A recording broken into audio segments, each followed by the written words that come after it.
So today's guest is our first returning guest.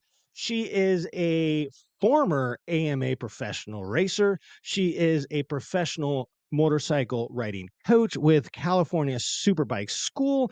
She is a world traveler, a mountain bike lady, a mountain bike instructor, a cold plunger, a snowboarder, an all around super amazing rad lady right here. Ladies and gentlemen, I'd like to introduce my friend, Misti freaking Hurst. How you doing? Woo! Hello. I am so excited that you're back and being our first returning guest. If you missed the first episode with her, you can go back and watch it now. You can watch it after this one. But if you're used to the podcast where we go back and we kind of go through people growing up and why she was called Raven for a little while and all these little fun little tidbits, um, go back and listen to that one. Right now, we're just going to start with an update from her, what she's been doing since the last podcast. And it's been, I think, pretty close to a year ish, maybe in that ballpark. So, yeah, we'll just start there. And Misti, hello. Hello. How are things? I'm excited to be back. Thanks. Yeah, we're super stoked to have you back. And it was kind of funny because I was sitting on the couch one day and I get this message from you, like, oh, what's Misti saying? And I open it up and you're like, hey, when am I coming back on? I was Yes. like, Awesome. perfect. Let's go. Now, perfect. Yeah. And with this new series, I couldn't think of a better lady to actually kick it off than you. So tell us a little bit what has been going on with you in the last year, because I know the mountain bike thing is new and you found the coaching within that. I want to know how your wheelie is going, if you're learning how to wheelie Oh, properly, you know, and it's just, embarrassing what is up with you? stuff. Wow, that's a pretty blanket open question. I have teenagers, so that's like one of the first things that crops up is like there's a lot of door slamming and eye rolling in my house. So that's going on. And then what the weather's changing. We're getting, back into spring and warmer weather. So the mountain bikes come out a little bit more. You mentioned that I've been doing a bit of coaching, and yes, I've been enjoying doing some mountain bike coaching for the last little while. And the reason I got into mountain bike coaching in the first place was kind of I was struggling to get my work visa sorted out with coaching in the States. And so that put my coaching with the California Superbike School on hold for a little bit while I dealt with all the legal implications of sorting that out.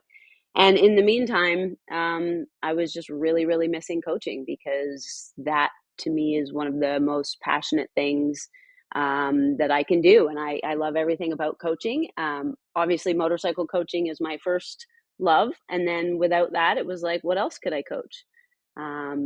Yeah, so I did that for a little bit. And then I'm happy to say that I've just sorted out my visa finally after 2.5 years. And so that means I'm heading back to doing a bunch of coaching with the California Superbike School in the States, Nice. which is super cool. Absolutely. Yeah. So, you know me, I listen to what you're saying and like 12,000 questions are coming up. So, back it up a little bit. Let's just let's chat about this mountain bike stuff, because back Hmm. in the day, I I rode a little bit I cycled a little bit and I rode a little bit of mountain bikes, and I was terrible at both. I need to preface that. The fact that I can even like go down the street in a straight line on my motorcycle is baffling to me. But I'm very interested, like you said, oh, the weather's changing and stuff, so now the mountain bikes come out. Is this something that you, your husband or family or whatever have done collectively together, or is this just like, "This is rad. It has 2 wheels, I like 2 wheels, and let's go." Let's see. It started about 2.5 years ago when I was stuck, like I said, without being able to coach in the States. And then that's when I just sort of thought, like, what else am I reasonably good at? And I thought, well, I know how to ride a mountain bike. I go occasionally. I wasn't like a super hardcore mountain biker. But I, figured a lot of the techniques and teaching methods would be very similar to motorcycle stuff.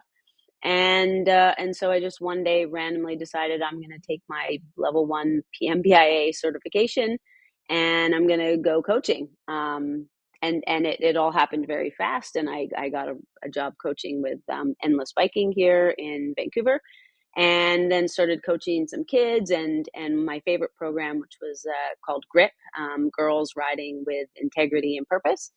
And I did that for quite a bit, teaching a couple summers ago, last summer. And then, in all this time, like I taught my son to ride. He's almost 16 now. I taught him to ride when he was like tiny. He was like 18 months on a strider bike, and then 2 years he was pedaling. At 4, I was towing him up the mountains locally and teaching him kind of to ride down. And he's like a big sender, so he mountain bikes all the time. We live literally at the base of Mount Seymour in North Vancouver, which is like one of the best known riding areas in the world, really. And so in 15 minutes, we can either get shuttled to the top and bomb down, which is my son's preference and mine too when I'm feeling lazy, or you can leave from here and ride up the mountain and then come down. And so it's pretty gnarly riding. And yeah, so my son rides a ton. And then the cool thing was, once I started coaching and coaching these girls programs, I was able to coerce my daughter into trying it, and now it's awesome. She's on the high school mountain bike team. She rides with me whenever possible, and it's just such a fun, awesome activity to do, like as a family. And the other day I was so stoked to get to ride with both my kids, down some awesome trails, and just locally we just ride home, and perfect way to end a day. That is friggin' rad. I really enjoy that kind of ride, especially being like out in the woods. And I'm actually kind of one of those weird guys because well, everybody knows I'm weird, but one of the things that I actually really liked about riding bikes, whether it was a road or mountain bike, is I like to climb. I like the hills. I like Mm. the mental challenge of just grinding for a long time and seeing how fast I can go. And I always enjoyed doing repetition up the same hill and knowing what gear am I in. Ooh, I'm freaking, 2 gears higher on my cassette than I was, a month ago or something. So I was judging my fitness level and my strength based on the continuous hills that I would climb. So I always I just enjoyed that. So when you leave and you're like, "Well, I'm gonna ride the shuttle," but on a day that you feel like, "I feel great. We're gonna go out and ride. We're gonna ride to Yep. the top of the mountain." How long does that generally take from, like, your neighborhood or whatever to ride to the top before you get a bebop coming down? I think, let me see. Strava will tell me all of that, Oh, but probably I is. think the climb is like typically 50 minutes to an hour, 115 sometimes, and then you come down, and then it just depends on who you're riding with, and how you get down. I ride with a bunch of rad ladies who, I'm like tagging on at the back while they're fucking kicking, excuse me, kicking my You can ass say it. going Yeah. up. Okay, kicking my ass going up the hill, and then we know that when we get to the top, we switch the order, and then I'll go first going down, and then we just take turns on what feature we're going to ride and what we're going to practice and who feels brave to try what, and then, like you said, if you're having a good day and you want to push yourself a little bit, like I rode a feature the other day that I hadn't done before, which was this like pretty gnarly, high up wooden bridge that goes into this steep roll down. And then I did this rock roll and then some skinnies that I'd never done before. And so, like what you're capable of doing and what you haven't done before. And then when you hit that right zone, you're like, screw it, I'm going to try it. Full send. Sometimes it goes bad, but Oh, that it does. That it does. It's really funny is you were saying, like, you're feeling good or whatever, and you're going. I attempted to do a couple races once upon a time, and, there's Larch Mountain here, and so there's a time trial, and I forget how far it is. It might have been, like, somewhere around 20-mile time trial, but it's all uphill, And so I was like, oh, my kid's going to race it. I'm feeling pretty good. So I'm going to race it too. So I race like, I think the Cat 5 old man, right? Whatever that was. And so I take off and I am just like, you have those days where you're like, I am fast. I feel so good, and I'm just going. And all of a sudden I just hear this. I don't remember how long, like I was still not at the steep part yet. So it was probably not even halfway through.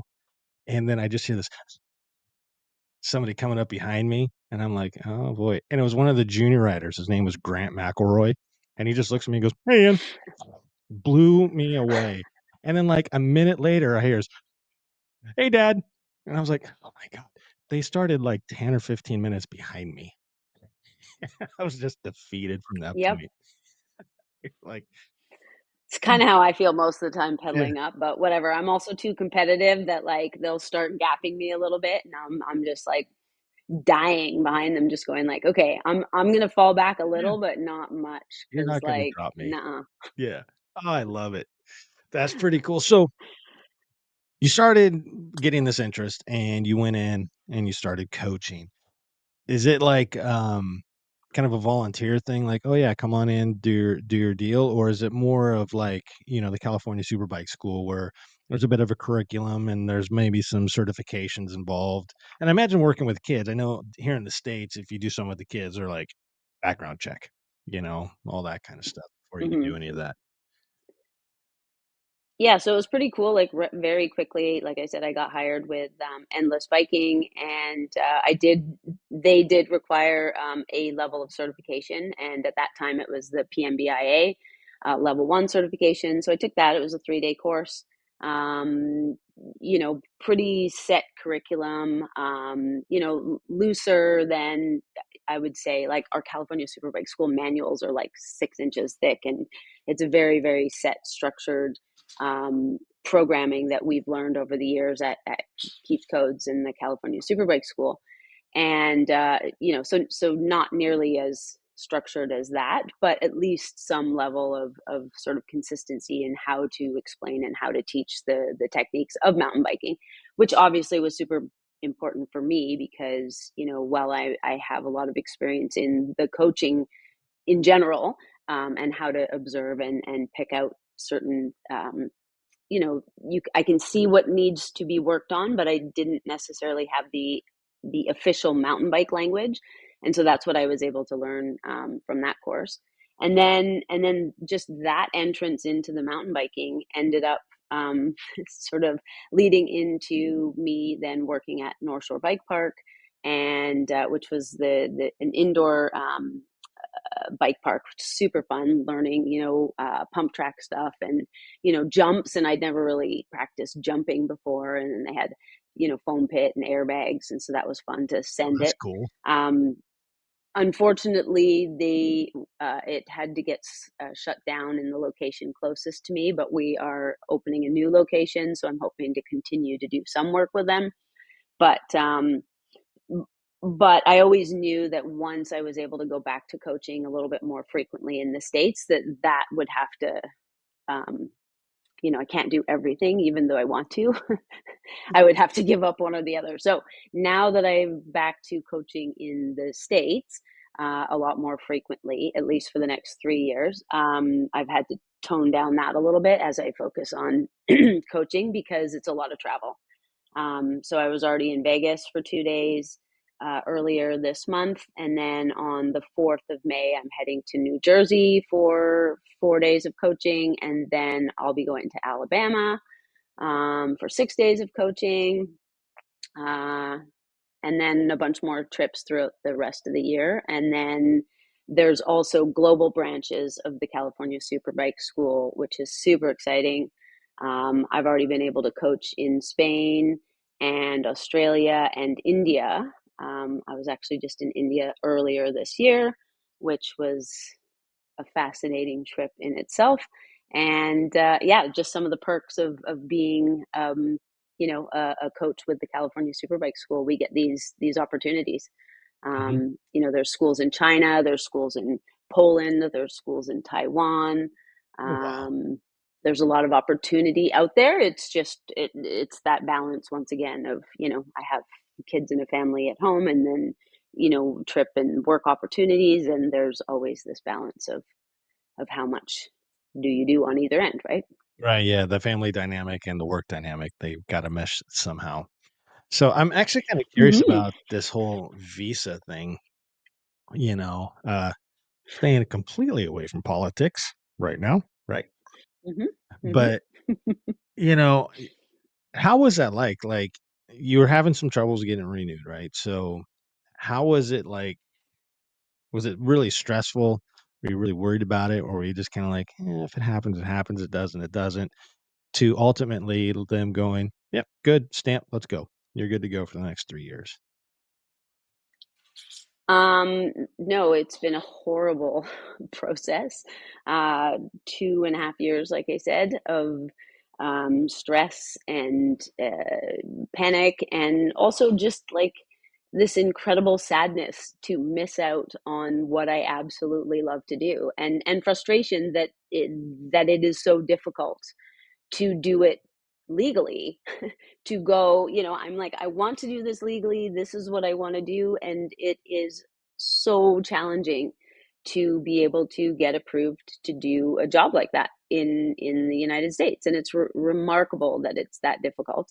And so sometimes, like the school would be teaching in Washington, 4 hours drive from here, and I just wouldn't be able to go there. And at that point, because there was such a there was a red flag on my visa, or sorry, on my passport, in terms of like, well, she's going to attempt to work in the States. So I didn't even feel comfortable crossing as a tourist anymore, because I knew then they'd asked all sorts of questions. And if it coincided with any days that the school was at, even if I just wanted to go and see my friends and not work, I knew that it would cause all sorts of questions. So I didn't go. 2.5 years I didn't go to the States, and just missed out. And it would like made me feel sick to my stomach sometimes that I couldn't coach and and it was financially stressful. I couldn't make a living the way I was used to making a living. And I had to find a new job, mountain bike coaching. And um and then on top of that, I had to find a legal team that would represent me, and unfortunately, most of them charge at least $12,000 to do so.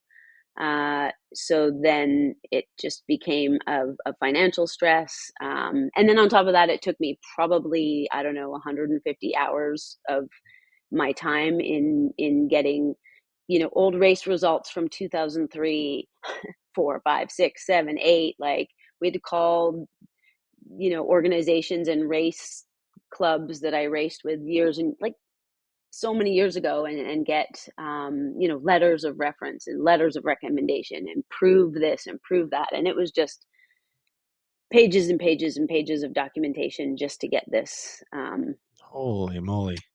approval. Yeah. I had no So idea it was I think when you and I have talked in the past, it was just a little kind of blown over. I didn't know it was that in depth, you know? yeah, yeah, it highly stressful. So at least now I have that. It's a 3-year visa, but the unfortunate part is that it will all have to be reapplied for again in 3 years' time at probably similar costs. And it's just, it's not a job that I do for the money by any means. It's for the experience and the joy of teaching people and seeing them improve, and the enjoyment of doing so in a fun environment that is, I'm surrounded by great, fantastic people. So why wouldn't I want to continue working in that manner, right? Oh, 100%. I'm truly lucky that I've found a job that I love to do, that I'm passionate about. And I think it's really important to fight for that right to do that, and to show other people too that there are things out there that you can do that aren't like, you're not like dragging your ass to work every day doing something you hate. Like, I would never survive doing that. I would just like could never do that.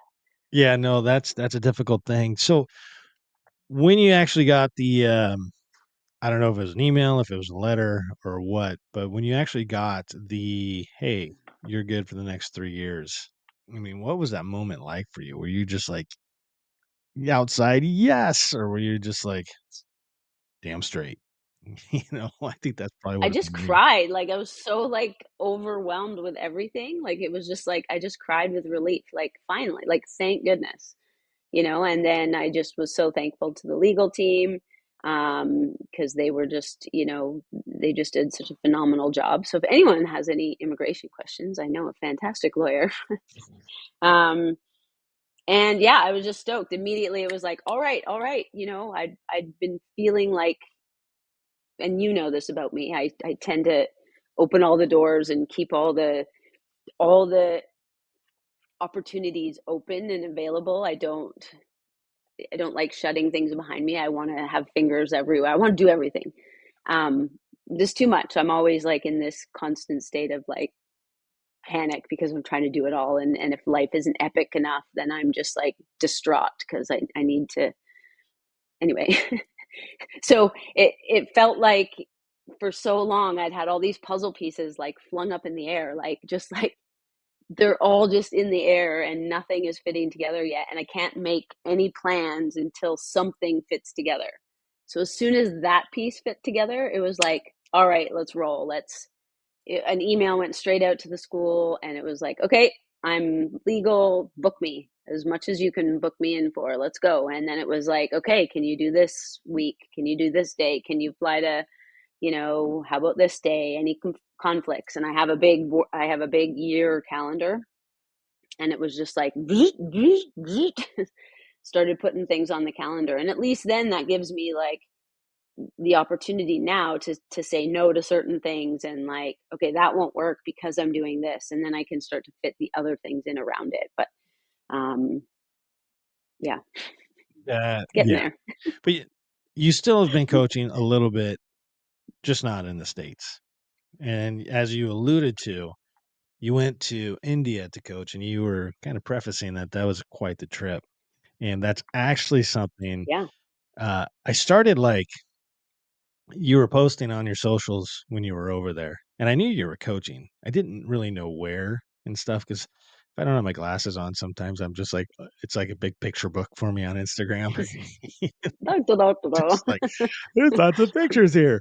But I started really going, and then I did figure out at some point where you were over in that part of the world, and I was like, wow, that's pretty epic, going over there and coaching. So tell us a little bit about like the travel over there, getting there and stuff, and just what was your recon on the track? Was because I know in the last episode you would say like, oh, I'm coaching and this is like kind of my first lap or whatever, and he just Mm. got there, maybe drove around the track once or twice and go. Was it kind of that event, or were you able to get more familiar with the track? What were you expecting while you were there? All that kind of stuff. Well, the cool thing about India this time was I'd actually gone the year before. So that was I went in January this year, and that was exactly 1 year after I'd done it previously.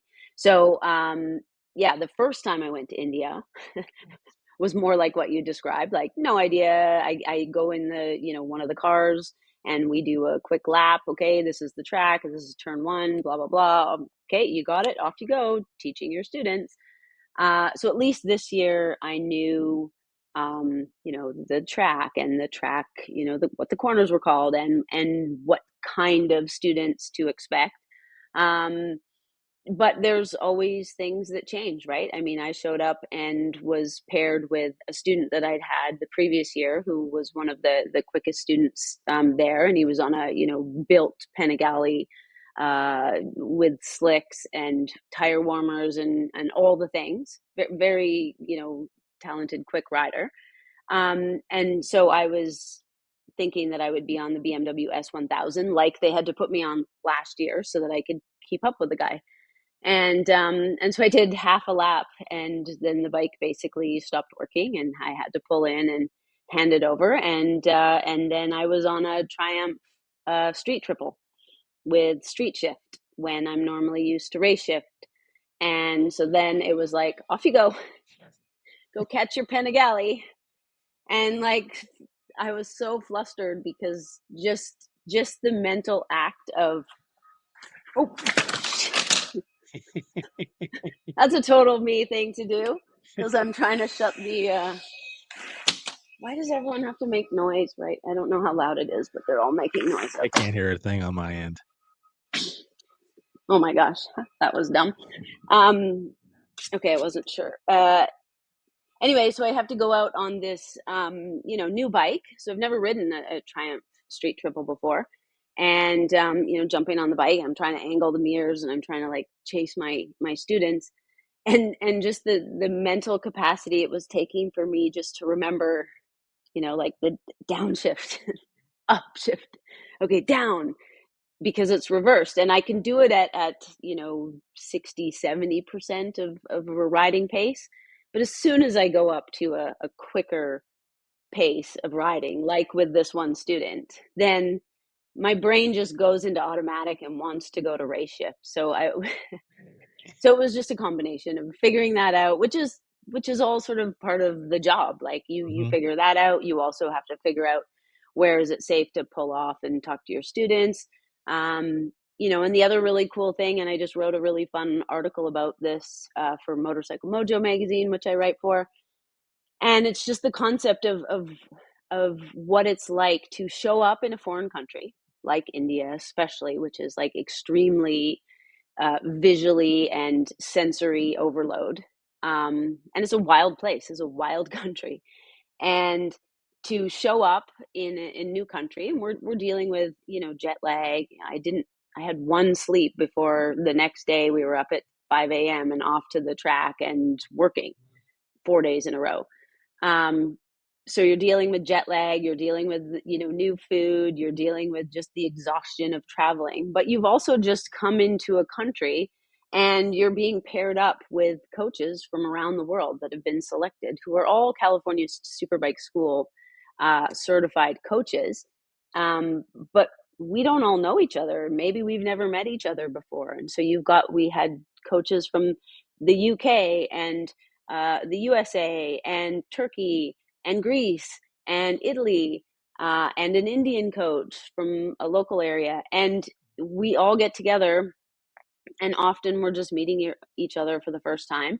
And then basically you have to jump on motorcycles and ride around a racetrack with students and other coaches, and we're pulling off and we're passing each other, and you are just trusting these coworkers with your, like, literally with life and death decisions.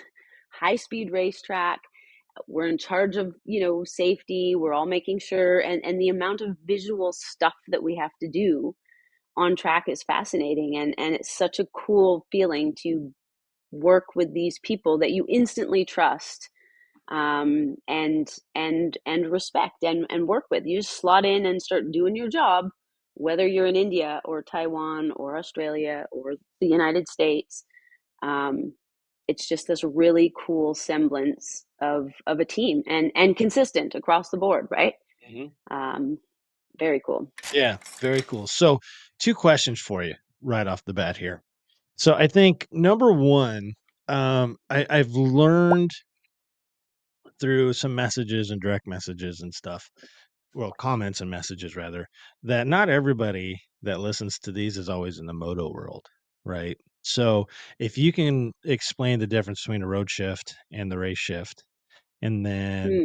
segue into, you know, well, answer that first, and then I'll ask the next question. So, Okay, just what the so difference is. regular, yeah.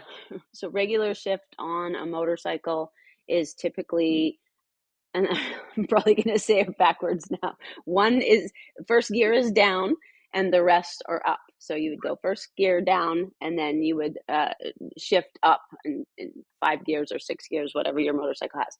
And then race shift is reverse. So first gear is actually up, and then the rest you would push down. And so it doesn't sound that, different or difficult, but the problem is, if you switch and you're used to race shift, that means that now I'm flying along in third gear and I think I'm going to shift to fourth, but if I go the wrong direction, I shift to second Right. instead, and it can be highly detrimental. to make such mistakes at high rates of speeds. Like you could literally blow the motorcycle up. Um, and yeah, so it just takes some attention for that. And then I can relate to similar, going to mountain biking. When I first started mountain biking here in North America, they typically have the front brake is, I'm gonna get it all confused. Front brake is the left hand, okay, and on a motorcycle that's the clutch. And so when I first started mountain biking, I kept going over the bars. I just kept launching myself over the bars and having these stupid over the bar crashes. And I couldn't figure out why until I realized, oh, this hand is it's used to being a clutch hand. It's not good at modulating this like tiny little front brake movement. But this hand is, because that's what I'm used to. Um, so I ended up switching the brakes on my mountain bike, and that's my way of just managing, like, at my age I just can't switch as easily, whereas like my son can. It doesn't matter what bike he's riding, he can switch between race and street shift and mountain bike brakes, and that kid's incredible. Yeah. Well, well said. I just didn't want to leave people in the dirt going like, wait, what? There's Right, multiple what the hands heck here? is she talking about? Yeah. What the hell? Yeah. And so I guess the next one, going back to, you're meeting all these new instructors for the first time. And like you were saying, you're trusting them with your life for sure. You guys are out there and you're hauling ass.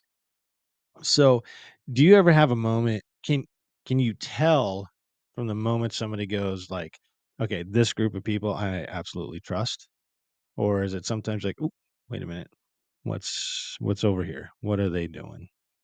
Do you ever have those kind of? No, you have to trust, like, you just trust them, and there hasn't been a Superbike school coach anywhere that, upon just initially trusting them because of knowing they've been trained and they have the experience, et cetera, have I ever been proven wrong? Like, no coach has ever done anything to threaten my, like, there hasn't been an issue with any of that. And when I say we're trusting each other, it's this um language that we can communicate while riding, and it's remarkable to see the skill level of the coaches in their ability to know what's going on behind them, but also in front of them, and who and numbers of bikes, and who's doing something wrong, and where everyone is located on the track. And I got the idea for the article in the first place because I was chasing my quick student, and it was hard to, when we come through traffic, like, if he gets by and I don't immediately get by, I'm screwed. Like, I can't, his bike will get on the straightaway and just leave me in the dust. So it's hard to make up those distances. So I got to stay with him in order to observe his riding and come back with a good observation, and know what we're going to work on. And so there was this instant where he had got by a student and I got by the student, and we came up, and he was coming up, and I could see that he was going to have enough time to pass a student and the coach who was leading the student, but there wasn't enough time for me to squeak in as well. um, except except I knew if the coach saw me, he would leave the door open for me. And so it was one of those things where there was nothing even I did or said, but I trusted that the student went by past the coach and the student and the coach, and then I saw the coach look in the mirror, see that it was me, a coach, and he did this tiny little whoosh, like just this barely little hand flick movement to let me know that he saw me and that I could go, that I would fit through. And so I trusted it in that moment. Like, okay, I sure hope that's what he meant and he wasn't just shooing a fly or something. But I was pretty certain that, he'd seen me in the mirror and that was what he was saying. And sure enough, he slowed into the apex and he just left the door open enough for me to squeak by. And it was just that moment of going like, we make these decisions constantly, because I'll wave coaches by, I'll leave the door open slightly, I'll be riding with my student and I'm watching them in the mirror. It's like we know almost what's going on all the way around the track. It's remarkable. That's a great testament to the school and just your guys' abilities too, to be so observant on everything that's going around. True testament to just professionalism and being professional writers. I think that's pretty rad. And it's fun too. Oh, well, there's that aspect to it for sure. So you said Because you we were also get to just go for fun little rips sometimes. It's like sometimes we'll come up next to each other, like I'll come up next to a coach and I'll look at him like this, like we got our helmets on and we're going like, 100 and we're looking at each other and I'll go like, you got your students? Like, you want to go? And then they'll go like, yeah, let's go. And in that second that they're like, okay, let's go for a lap. And they put their head down and they take off and you go and you get to do a hot lap. We don't do it often, but it's allowed and it's encouraged because not only does a hot lap improve our riding skills and give us the opportunity to have other coaches look at our riding. It also, it looks cool to the students when two coaches go flying by, and we do it all very safely, yeah. obviously. And um, it just helps grow, our own confidence in riding. But it's a clear example again of just this communication on motorcycles with people that you trust in those scenarios, right? Oh, for sure. I think I would kinda geek out if I saw the couple coaches doing a hot lap. I'd be like, "Oh, hell yeah, for We sure." got to do a coach race in India after Oh, no way. we did the final day, and it was so cool. They had all these little TVS motorcycles there, Indian brand, and none of us had experience on these, and so they just lined them all up, and all the students hung around to watch, and there was this observation tower, and you could see all the students cheering for their own coaches, and it's hilarious because like we all take our coaching job very very seriously, and we are coaches first, and me especially, I take it, I always ride where I have to be safely, etc. And so a lot of times, I'm a little bit more hesitant to do hot laps or to push myself too much with the other coaches, but coach race, the visor goes down and all of us turn into the former racers that we are, that is our heart. And it was just like, it's go time. We are on fire. We are going. And it was hilarious. Even the warm up lap, it was like, we all powwowed. We're like, okay, it's just the warm up lap. Like, take it easy. The warm up lap was like MotoGP friggin' races, like pushing guys almost in the dirt, etc. Like passing each other. It was unbelievable. How long was the race? We did 4 laps. 4 laps? 4 laps. Oh, yeah. Yep. Closed circuit cameras everywhere. We all had GoPros. Like it was hilarious. It was incredible. Sounds like a lot of fun. That would've been cool to see for sure. Super fun. Yeah.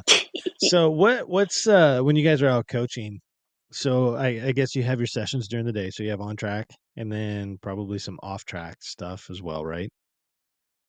And then what is the night like for you guys? Is it just like go out and party, have a good time, or is it like, I can only speak from like football coach experience, to where we do stuff and it's just like we got to go watch tape, we got to write our notes, we've got to make sure we're prepared for the next day, to make our changes or whatever. Where does it fall in for you guys? Of course, with football coaches, there's always like a bunch of beer, you know, like, hey, pass me another one. We gotta talk about this. But is it like, is it kind of like that, or is it a little more loose? I would imagine it's probably pretty on point, pretty straight and narrow. Like this is how we got to change tomorrow. Am I anywhere close? Well, okay, so first and foremost, when we are coaching at the Superbike School, all of us, hands down, it's coaching first. And so, regardless of what the night before happened to be like, the day of, we are professionals and we show up and we are focused completely on doing our job and doing a really good and doing it very very well. At the end of the school day, we have duties that we need to do. So once coaching is finished, then we've got, we put the bikes away, we do all the paperwork, we put everything back, everything goes in, where it belongs. So it's ready for the next day. And then one thing that's interesting that we do is that after each school day, all of the students, regardless of how many times they have done the school, or if they're coming back the next day, they'll fill out a survey on how their day went, how the coaching was, how the classroom sessions was, how the safety was, etc. And so every day at the end of the school, when all the other duties are done, all the coaches and staff sit around in a circle and we read them, every single one of them. And sometimes there's like 60, 64 of them. And we read all of them. And if there's anything less than absolutely perfect written down, then a note gets taken, all of the stats are recorded. And if it's not perfect, then a follow-up will be done the next day with that student, just to say like, hey, we noticed that you said your expectations weren't met for the day. Was it something we did? Was it your own person? Like, what was it? And the students are typically, surprised and thankful that we're taking their comments and suggestions at heart. And it's a way that I really truly believe that the Superbike School goes above and beyond to make sure that they're providing really well and catering to what the students need and want in those sessions. Now, typically, a nice cold beer is had sometimes as early as the meeting. And then for sure, there's often, drinks and hanging out with the crew, etc. Especially if you're, in a foreign setting, in a foreign place, you know, um, like in India. I mean, I'll sometimes be so exhausted that I'll just be like, I should really go to bed. But also, like, how often am I in India talking to this exact group of people? And I never want those moments to end, right? Like we had a night in India. We were all hanging out on the stairs of the hotel, just having a couple drinks, laughing, and the coach from India put on a playlist, and we were all sitting listening to this music. And I was just thinking, like, this is incredible. Like, I love this so much. These people are so amazing. I'm in freaking India of all places. I'm coaching, like, and then the Tragically Hip came on. Oh, And I don't, Americans don't know Tragically Hip that well. I think I might have even brought this up last time, or yeah, I've you said sure it did. somewhere before, Yep. but the Tragically Hip is like iconic Canadian band. Everyone in Canada knows it. And this was the first time I had ever been outside of Canada hearing someone play it, especially in India. And so people that know me really well know that I can get emotionally triggered at certain things.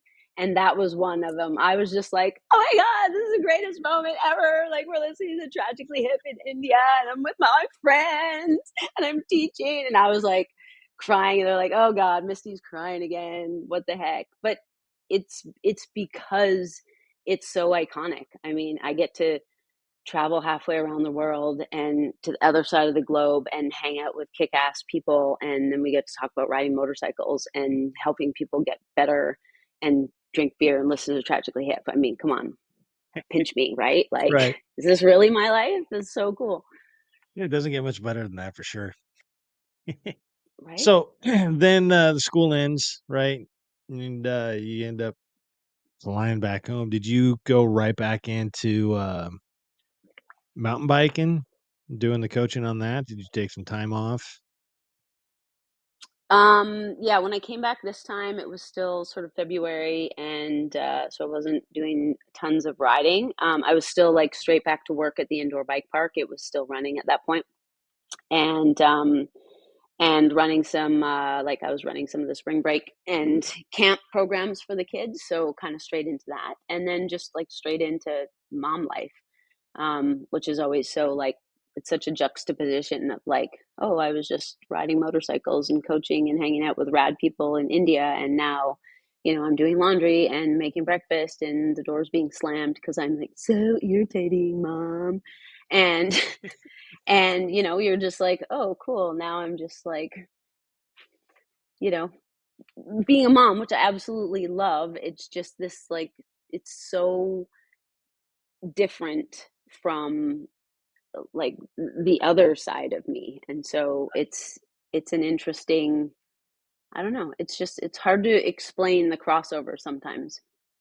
Yeah, I actually not going from, epic riding in India or whatever, but I get the transition to coming back home, as like I've said before, the old trucking thing, you're out over the road, you're gone for 3 weeks or whatever, and then you have that transition where you're used to life being like this, and then you come home and it's just like you, we needed like 2 or 3 just transition days of getting back together and the home life and family and everything. So, Hmm. what do you do for training for superbike school? And is it just some of your personal just going out and riding kind of stuff? Or is it do you go to track days? How do you maintain your skill level for the coaching? It's a very good question because when I showed up in India, it had been 1 year exactly since I had ridden a big motorcycle on a big racetrack. Oh, wow. And so it was like, I really hope I can still ride. So, yeah, I mean, it totally depends. I don't particularly get a ton of time to do track days or just general riding. I do try to locally do some mini road racing or at least mini riding practices. I take my kid racing, and wherever possible, I try to ride. Typically, I'll be on a mountain bike or on a dirt bike, or we go to the motocross track or snowboarding or something. But in terms of like actual training or practicing, no, I don't get a ton of that. And so it really is kind of a lot like, riding a bicycle is like, you don't forget it. It's pretty incredible how I can show up after a year and just slot in front of a student and be like, you follow me, and here's the hand signal, and where are you, and da da da, point to the track. And it's pretty cool how second nature it comes. The harder parts of it are just keeping sharp with, the riding tech and how to communicate that really well, and to ensure that just I'm up to date with any changes that they've made in any of their bulletins, which they always send out. And basically a lot of my writing, so I write for two different motorcycle magazines, that helps in that regards, in that I'll write about throttle control, or I'll write about reference points on the track, and then that'll help me keep my mind fresh in terms of what are the skills and the techniques, and how do you recognize that, and how do you communicate that. But honestly, I've been doing this for 21 years now, and so it's kind of like second nature in a lot of ways. And it's just, I do have that fear sometimes of showing up and being like, am I going to be really slow, like am I going to suck? And the guys at the school like to totally tease me about that, and you know push my buttons and say like, oh, you're slow out there, are you? And then I'll just be like, I'm not, and get out there. And yeah. Yeah, kind of push yourself. So if that was a year and you got back on the track, so I guess we're back at India again. I think as riders we all have these moments where you're almost one with the bike, right? You're just on that day and you're just like, this is amazing. Everything is just working right. Did you have a moment like that where you were just like, okay, I would assume for me going into that situation, I would just be like, okay, I'm playing it cool on the outside, but on the inside, I'm like, "Oh shit, I'm nervous right now." Like, absolutely right now, I am so nervous. And so there would probably be a point where I would be like, "Oh, okay, we're back. I feel this," and you kinda have that moment of clarity. Do you have moments like that when you're out there and you're just like, "This is rad." We're focused. I got it. Okay, Yeah, we're back. Yeah. I do. And then when I have those moments, I will run around and tell everybody about those moments. So the exact moment that I had in India was when I was filming my quick student guy. And like I'm circling, waiting for him to catch up. I'm trying to warm my tires because I know he's got freaking smoking hot slicks. And so I'm trying to like get a couple corners ahead, and then I'm waiting for him to go by, and he goes by, and I have to reach over and push the GoPro to start. And then I'm like, "Rah!" Like, let's go. And I'm following him, and I have to stay a certain distance with the GoPro because it's a wide angle. And so you have to actually be following pretty quick. And so I was just, right behind, and just managed to just, close the gap in this one corner and just like follow him perfectly. And I was getting good observations. And then I just knew, like, I just had this killer, just, 3/4 of a lap behind him, and then was just able to go like, yeah, that was so rad. I stayed right with him. I got a kick-ass video. I have a kick-ass observation. Um, you know, and then I was able to feel like, okay, you did what you had to do in that moment. And then, I came flying in, and I was a little bit shaky because I was like, oh my God, like that was like the fastest I'd ridden all day, and like so cool. Um, and and so I come zooming in to, start yelling at one of the other coaches, and I'm like, she's back. I can ride. I am fast enough, and just like feeling that confidence, because I do. I'm so hard on myself to the point where, I'll be like really mopey around the rest of the coaches, and I'll be like, oh, I suck, and like, man. And they just know to look at me sometimes. And one of the best lines was, this coach we have, Johnny, he's like, he's pretty deadpan all the time, and like he's hysterical, but he's like not my energy level by any means. And he just looked at me and he's like, you're a professional 3-star fucking coach. Go act like it. And I was like, okay, stated, got it. Quit your freaking belly aching and just go and be a pro rider. That's it. So stop beating yourself up and stop whining about it and just go faster, was basically what he told me. And I was like, okay, good reminder. I will do that. Like, check, done. We'll definitely go do that Yep. right now. Yes, sir. Okay. Oh, we're our own worst critics for sure. Absolutely. So I get like just getting hard on yourself and just being like, dude, come on. You could do better than that. Like, absolutely get that. Yeah. I'm like the worst. Just yelling at myself the whole time, like, you missed the apex. What kind of example are you setting right now for your students? You call this riding fast? Why do you keep missing the apex? Like, I'm just terrible at my own self. And then meanwhile, the students come in, they're like, oh my God, you passed me like I was, sitting still. And then you're railing around a corner, giving me a hand signal in the corner. Like, and I'm just in awe that you're doing that. And meanwhile, I'm like, yeah, but I missed the apex by like this much. And yeah. Yeah. That's actually kind of hilarious. Yeah. So, when you're Right. filming these guys and ladies, I'm sure, do they get like that film, or is that property of the school and the school keeps it? Usually we try to give it to them just time depending if we're able to transfer it over. And it's like so easy nowadays. Like in India, I'm like GoPro to my phone, airdrop to this guy's phone. It's pretty darn easy. So we typically then will sit down with the videos and give them a really nice video review of like, okay, here's what I noticed, and here's some observations that are great, like you're right, you're right on the line that you need to be on, and you were driving out of this corner harder than you were before, but here's where there could be some improvements.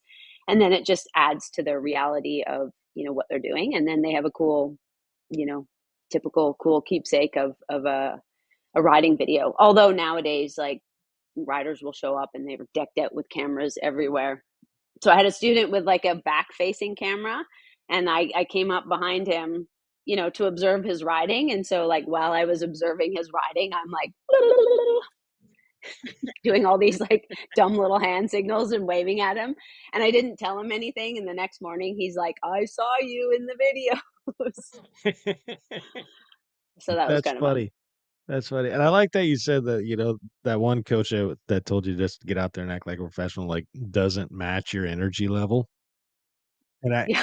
that just took me right back to the first time I was around you, and we were on the Giver or whatever. I think we talked about this in the last one, but it was just I'm riding up to the top of this hill and you're making like a snow angel and you're doing all this stuff and you're just being quirky and goofy and stuff. And I'm looking at you and I'm like, that is me in a female body.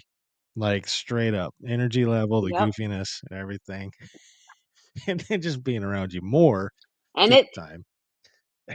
oh, yeah, it doesn't match everyone, and it's Oh, one of the biggest things that I have to learn as a riding coach, actually. You think that, someone that's super enthusiastic and super encouraging and bouncy and all that is going to be a fantastic coach trait. And in some ways it is for the right people. right. But holy crap, my energy can completely throw someone else off and rub them the wrong way if I don't tone it down. And so it's been a real learning process for me over the years, and I think it's one of the things that has improved my coaching tremendously, is that I can recognize now when someone is just not cool with all of the hype. They don't want a hype girl. They want, yeah, your riding was that was better. You made some improvements this corner, but like, did you notice that I was like gapping you on the exit?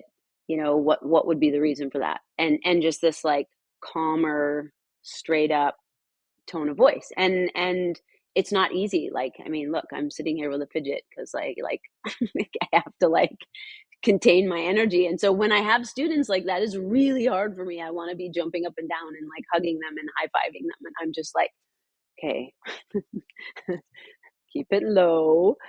um yeah, so it's nice to have a balance. I like to have the students, like I try to match them, but I also, every once in a while when I get a student that really does match my energy, it's like, oh gosh, then it's like chaos. I had a Oh, student pull off and he was so excited just recently in Vegas, and he was like, match my energy, like just this, he was so stoked, and we had the best final ride of the day, and I like really pushed his limits a little bit, and forced him to go a little quicker than he was maybe gonna.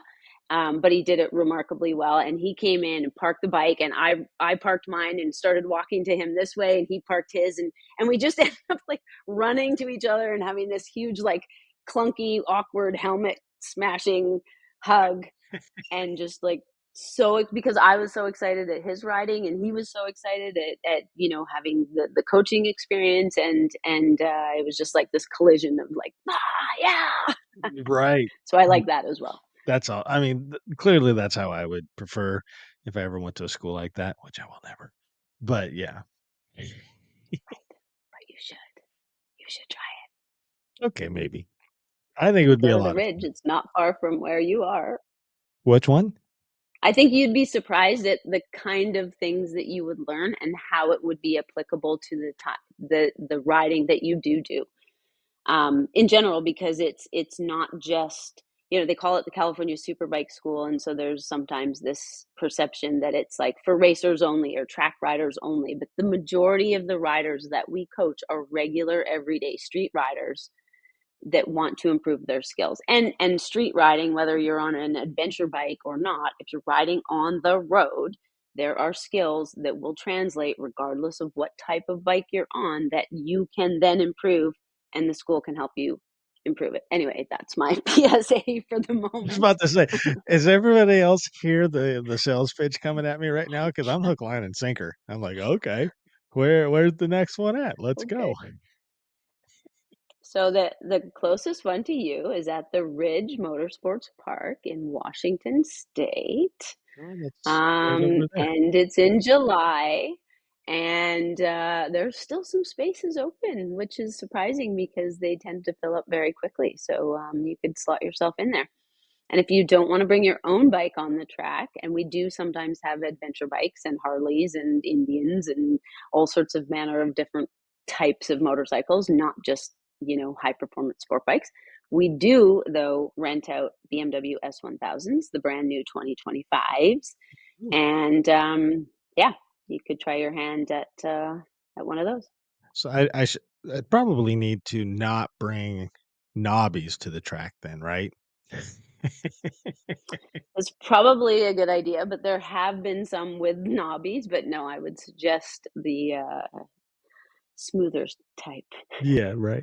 We'll go get some real tires if we're gonna do something like that. But the 1000 on the Beamer, that would be kind of rad. Just saying.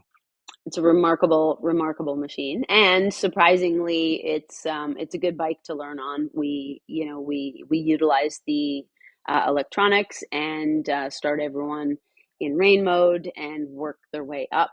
And so it's a forgiving. Despite it being a leader bike, it's fairly manageable. And if you're there as a good student working on the drills like you should be, then it's a great tool and an awesome time to test it out. Boy, you got my little hamster wheel He's like, pretty fast. I totally am. I'm like, July, huh? Okay. Mm-hmm. It's what, 4 days generally? Three?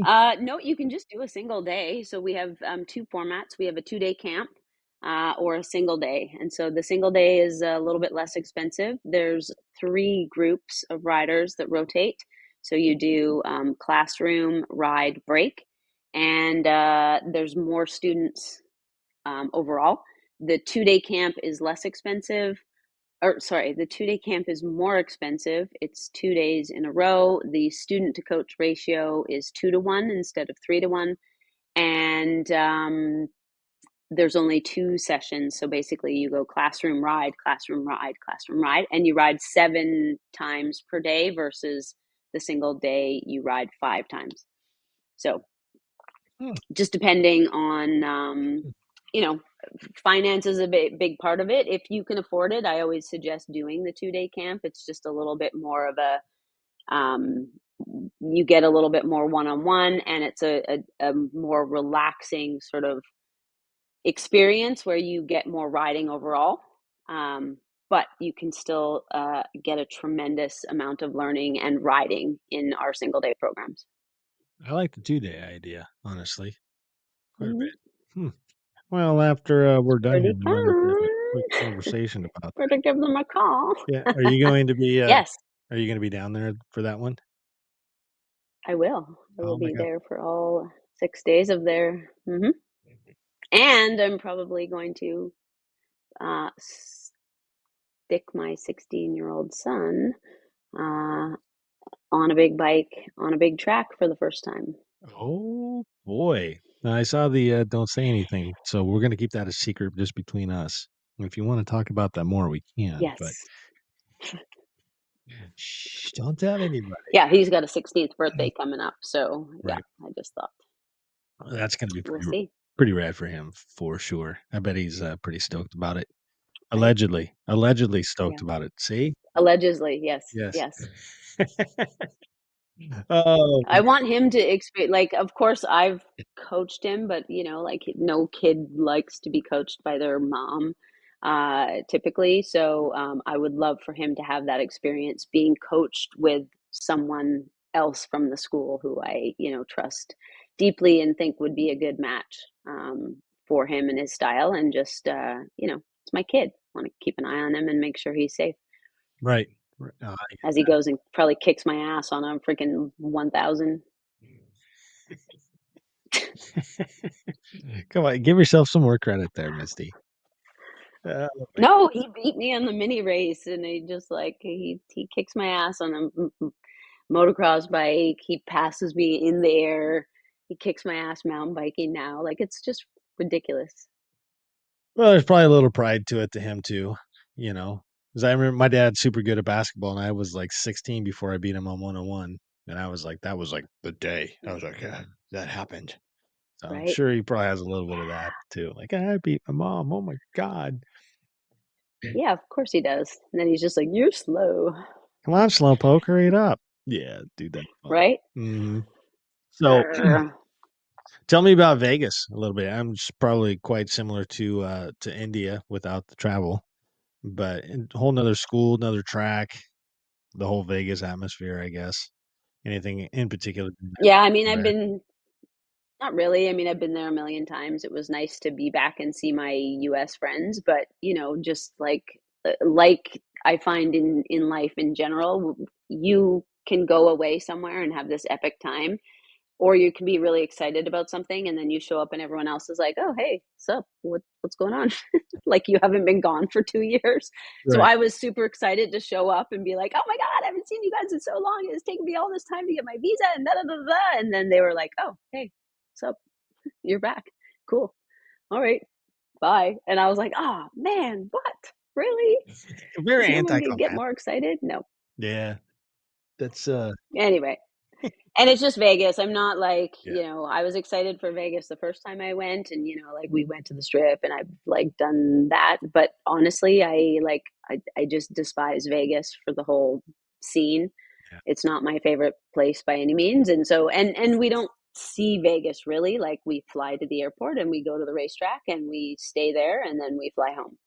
And it's nice that it's barely a 3 hour flight for me. So I flew down the Thursday night, coached Friday, Saturday, and was home Saturday at 1 a.m. Like tired, but it's it's quick. So I like coaching on the West Coast. I like coaching now when it's not a freaking day travel or like India, 27 hours of hell. Oh, So yeah.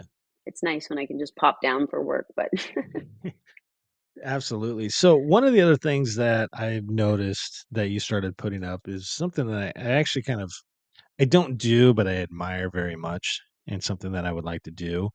And one of the things that I do admire about you is like your fitness, right? You're always doing something to move. Um, you and I are the same age, so we're getting a little bit older, right? And it's nice to be able to get out, exercise, be able to move, longevity, and things like that. But I'm curious to know kind of where your cold plunge kind of stuff started kind of coming in, because you started I assume it's somewhere out in the bay or whatever it is right there. Because I remember seeing it one day and it was like in the middle of winter and you're all bundled up with your toque on. I almost said beanie, but it's a toque. yes, it is a toque. And you just like went into the water and you're just like, I was like, damn, I got to try that. I don't know why I haven't done it yet, but I am so very interested in the cold plunge and what it does for all the inflammation and everything, but also just what does it feel like when you're done? Because everybody that I know do it, they're like, sucks. Absolutely sucks. The whole time you're doing it, you're like, I want out. And you just got to be mentally sharp and tough to stay in for whatever time that you're picking to stay in. So how did that kind of come Hmm. about? Um, it came about because I have a rule for myself, and that is if someone asks me to try something I haven't done before, then I have to say yes for the most part. And so randomly, a neighbor of mine was like, hey, there's this group of ladies that go down to the beach and they cold plunge, and you should come. And I was like, everything in my whole body wanted to say, like, no, like, why would I do that? I hate being cold. I don't even like to swim in the ocean in the summer because it's cold and I'm always cold. And no, I don't like being cold. But then I was like, oh, I made this dumb promise to myself that I have to say yes. So I was like, yes, I will. And then I showed up and tried it. And upon talking to the ladies there, I was told that I needed to try it like 3 times in a row before I would feel like the actual benefits. And that was very true because the first time sucked and I was freezing. And then I was freezing for the rest of the day. And I was like, why would anyone in their right mind do this to be cold all day? Um, and then I tried it in the second week, and it was a little bit better, but I was still kind of cold. And then before it even got to the third week, I was like driving past the beach, and I was like, kind of want to go in the ocean right now. I was like, what is wrong with you? Now you want to go in the freezing ocean by yourself. And so I was like, you know what? I'm going to roll with this. And I whipped home and I got my bathing suit and my parka and everything. And I drove myself to the beach and I went in by myself. And it was it's like this weird moment of clarity. Like, as you see, I don't stop moving. I wiggle, I think all the time. And the reason I race and ride motorcycles is because then I can't fidget. I am focused. I have to think about just that. And surprisingly, cold plunging is like that too, because you get in there and you're like, and your brain can't think about anything else. And in order to find that moment of calm and settling into the cold plunge, you have to clear your mind. And so then you're in this beautiful setting. You know, there's mountains and trees and it's ocean, and you're in this incredible setting and it's freezing, and you have to create this calm in your mind, and then you do sink into it, and you have this moment of like, you know, it's like a 5 minute shavasana without getting bored laying down doing yoga in your house, trying to like not think about the grocery list. um yeah, and then I did find that like after a while I wasn't as cold afterwards, and then it did provide some benefits of like making me feel a little actually happier and a little more focused and like, I don't know, vibey. um that's even a way of explaining it, I don't know. Yeah. Calm. But I haven't done it as much, and then I tend to peter out in the like it to me is a winter thing, because it doesn't really make sense to cold plunge when it's like beautiful sunny day and it's like more beachy than freezing. Um, so yeah, I don't do it so much in like the now weather, but Hmm.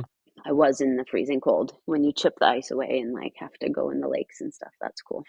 Something about nature and being out in it like that. And I think being in the ocean where you're a little more susceptible to things, just not like things under the water or whatever, but you're just maybe a little bit more in the element than in a controlled environment with, Mm, cold plunge tub or whatever, just being, like you were saying, one of the things that I truly love about adventure riding are those times when a lot of times they're with my dad or one of my buddies, but sometimes it's just when I'm by myself and I find myself way out there. There are times where I will just stop, take my helmet off, and I just sit there, just be, right?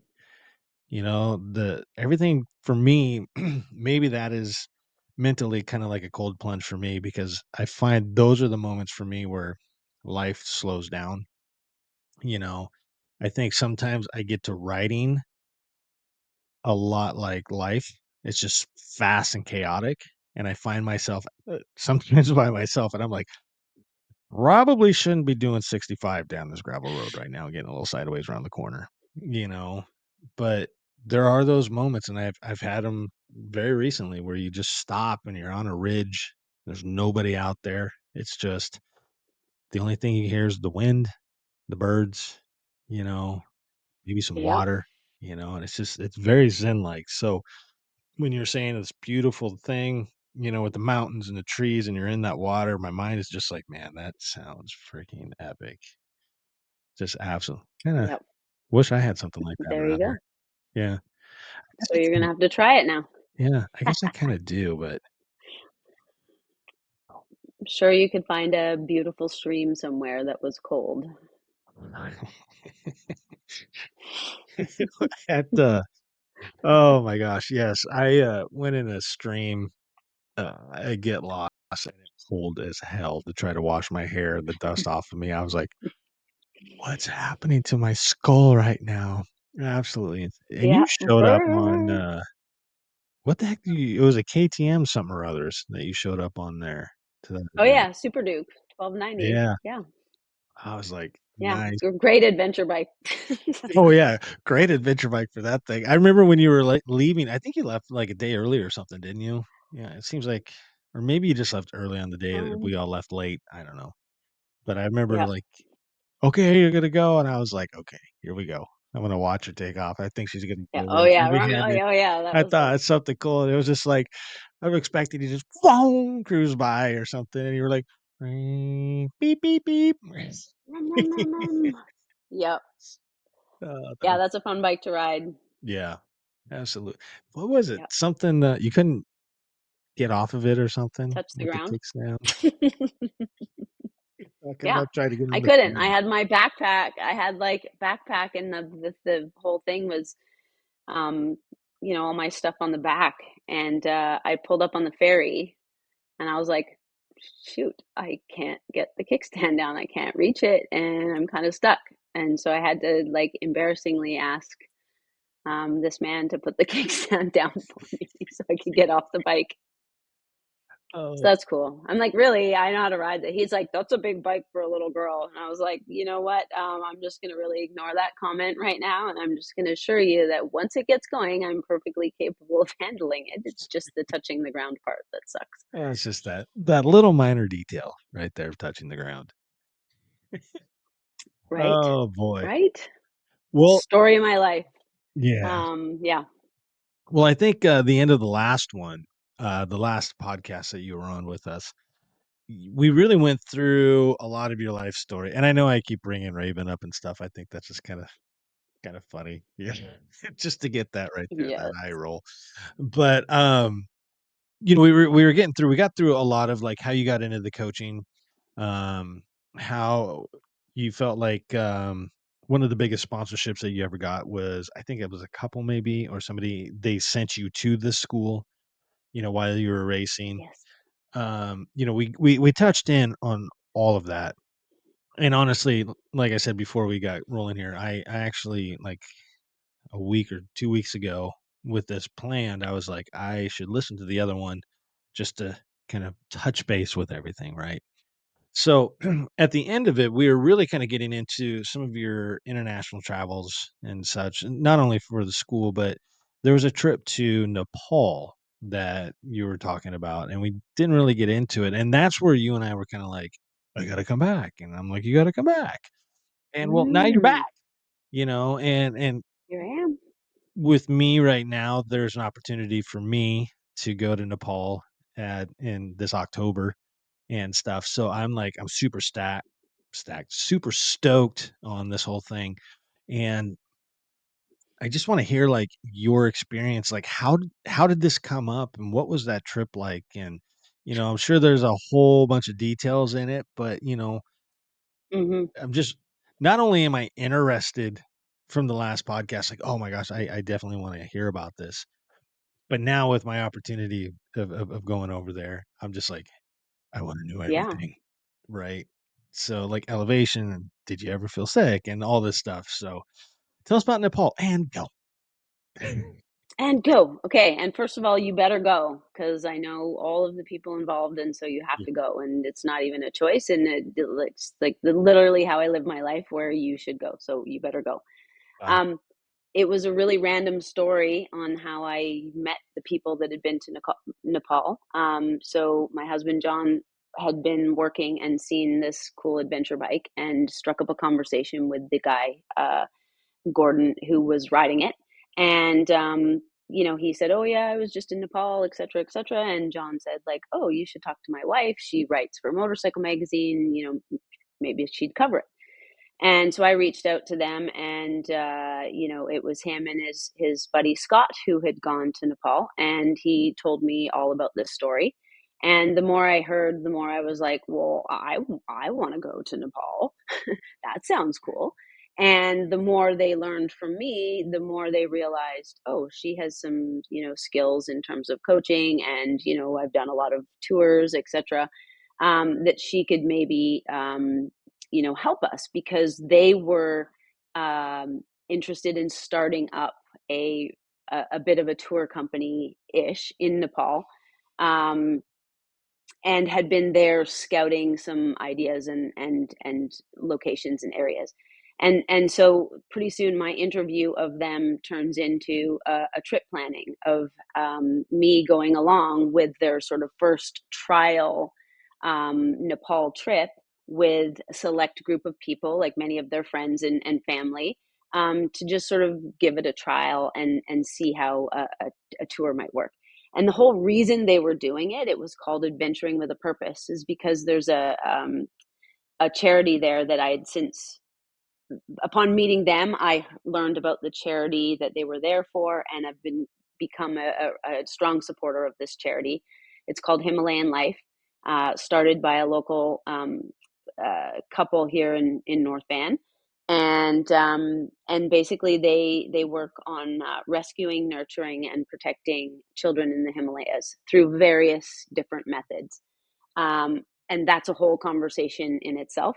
But this opportunity was they wanted to figure out a way of offering a tour or a way for people to come and ride in Nepal while giving back to this charity. And so along the way, it wasn't just riding, but we also stopped at the various programs that the charity has in place to meet the kids and see where our donation dollars, basically instead of profiting off the trip, all of the profit went into the charity again. So we knew our dollars went to helping these kids that we got to meet along the way. And so yeah, I flew to Nepal in October 2018, and with these new people that I didn't know them very well, and to go on this fun trip. It ended up being a 2-week trip. We did the first week on road, it's called, because Nepal roads are not like real roads. And I was riding a Royal Enfield at the time, so we were more street focused. And we visited, we flew from Kathmandu to Pokhara. In Pokhara, they had a street shelter, which was kind of their first line of interacting with these street kids and youth that they were trying to sort of work with and offer assistance. And these kids, many of them, I mean, they were the same age as my kids at the time, and they were addicted to sniffing glue, and they slept on the street, and they had no family. And this shelter offered them, free meals and just a safe, comforting place. And from there, they were welcomed to then move to the next level of support, which was, a school where they could stay and live and be provided everything that they needed. And the difference between the shelter and this school eventually was remarkable. And like the charity in itself, um, just it struck a chord emotionally with me, being able to work with and meet and support these kids in Nepal. So that was one thing. And then the riding was insane. Basically, I did air quotes for the street portion because the streets in Nepal are like just chaos of cars and buses and chickens and cows and dogs, and it's chaos. We didn't see a single street sign. You drive on the other side of the road.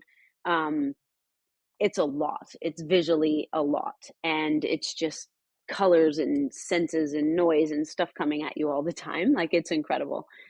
And so we did a week of that, and then we switched bikes and switched to these Chinese crossfires. They're called knockoff 250, not knockoff, but Chinese made 250 dirt bikes.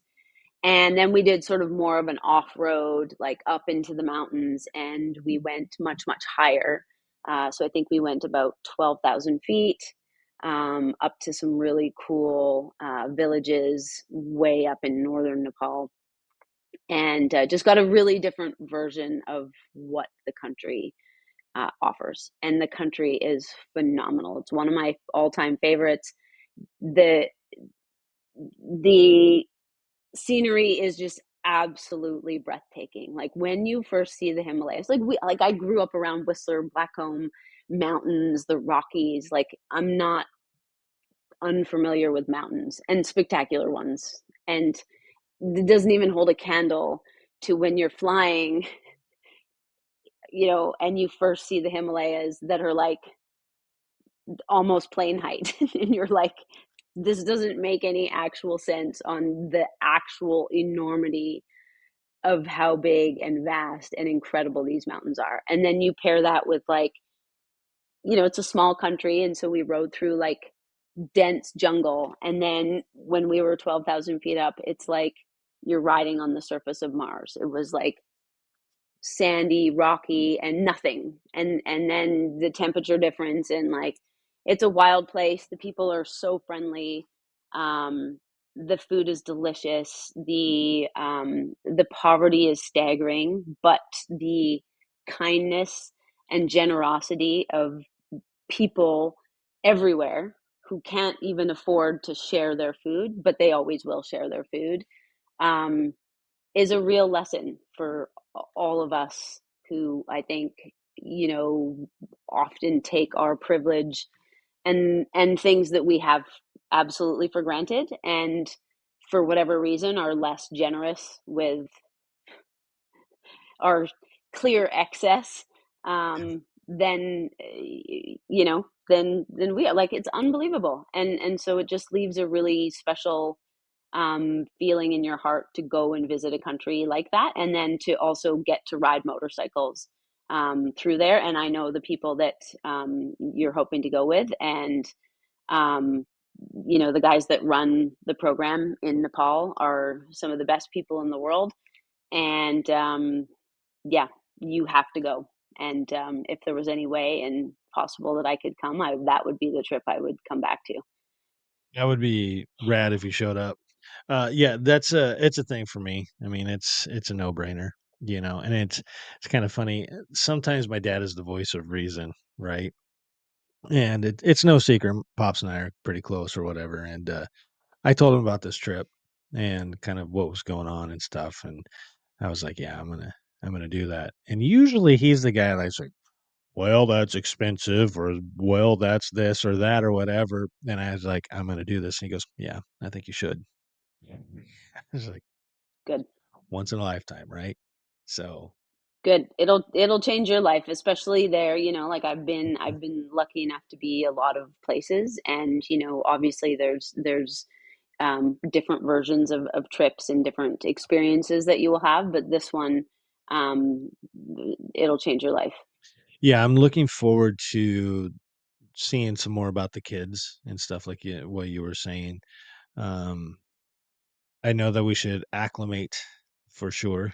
Some of the people were like, "Yeah, we're gonna go into Hong Kong for the first 2 days." I'm like, "No, I'm gonna go straight there and start acclimating because I think the highest point is over 15,000 feet that this tour goes on and stuff." And being around my dad and mountain climbing and stuff, and being 18,600 and some odd foots before, Whew, I know how important it is because I did not feel well up there at all and right. stuff. But and that was also another trip that, we have those moments in our life where, like you said, you witness poverty, and it's a level of poverty that you've known about, but you never knew about. I think there's a difference between knowing those two things and like being in it and seeing it and having the comprehension of what's going on. And on that trip, we were going to go climb this big mountain. And so we went to this national park where it has a mountain on it that was about 14,000 feet. So we were going to go up there and kind of acclimate, but we were hiking and the weather was shitty. I mean, it was cold, it was snowy, it was super windy. And so we were going up and getting into this near whiteout once we got up onto the glacier. But going up through there, we're going through the woods and kind of zigzagging following this trail, but we ended up going through this little village. And it was just that. It was just, here come all these Americans with the North Face billboards, you know, like we're wearing more in my jacket than probably these people made in several years. And I remember getting up there and seeing these shacks, and it's cold out there, and I got my goggles on because, gotta have the goggles in the wind, and seeing like the shacks with big spaces in the wood where that wind's just going right through their home, and it just that hit me. That was like one of the first times in my life where I was like, holy hell, we take a lot for granted, don't we? The humanity part Yeah, comes out in it. So I can only imagine yeah, you being over there in Nepal and seeing, the two different, what, the school and then the shelter, having those two experiences and seeing kind of the progress of that program. I just you talking about it is very humbling to me, knowing that that stuff is going on over there. Well, anywhere, honestly. So, Yeah. Yeah, it's pretty eye-opening, and I think, yeah, you'll enjoy the whole program and the whole experience. yeah, Let's just say that. And I know the guide, Suresh, and just like my heart is with some of the people there, and like I said, we communicate and keep in touch, and that's right. yeah, there's places that I travel to, and I'm very much like, I like to check off places, and know that, like, okay, I've done this and I've done that, and I prefer in general to go back to places, or to go to places that I haven't been before, over returning to a place. Mm. um but in my life, there's a few places that stand out as like I must go back uh at some point and see those same people, because yeah, you just connect to bright lights around the world, and sometimes you get pulled and you got to get back there. Yeah, that's a beautiful statement. Connecting the bright lights around the world. I think that's really beautiful. Um, Thank you. so with that, and you're saying that there's other places that you want to go to, where else in this world are you like, I want to really go there, or I'm excited because coaching is going to take me here? Where are those travel moments that you're just like, yes, that's where I want to go. Let's go. Dying to do, literally, like, I'm always thinking of anywhere that I can go. So I think I just said I had to turn down a trip to the Philippines in April, because it was just too busy. I just turned down a trip to Poland in May because I'm going to be coaching in the States. I just found out that there's a coaching opportunity in China in June, so I'm thinking about that. Um, Wow. there's an opportunity for Taiwan in December, potentially. Um, so those kind of stick out. I definitely am interested in visiting my friends now in Poland. I mean, I have connections all over the world now. It's pretty cool.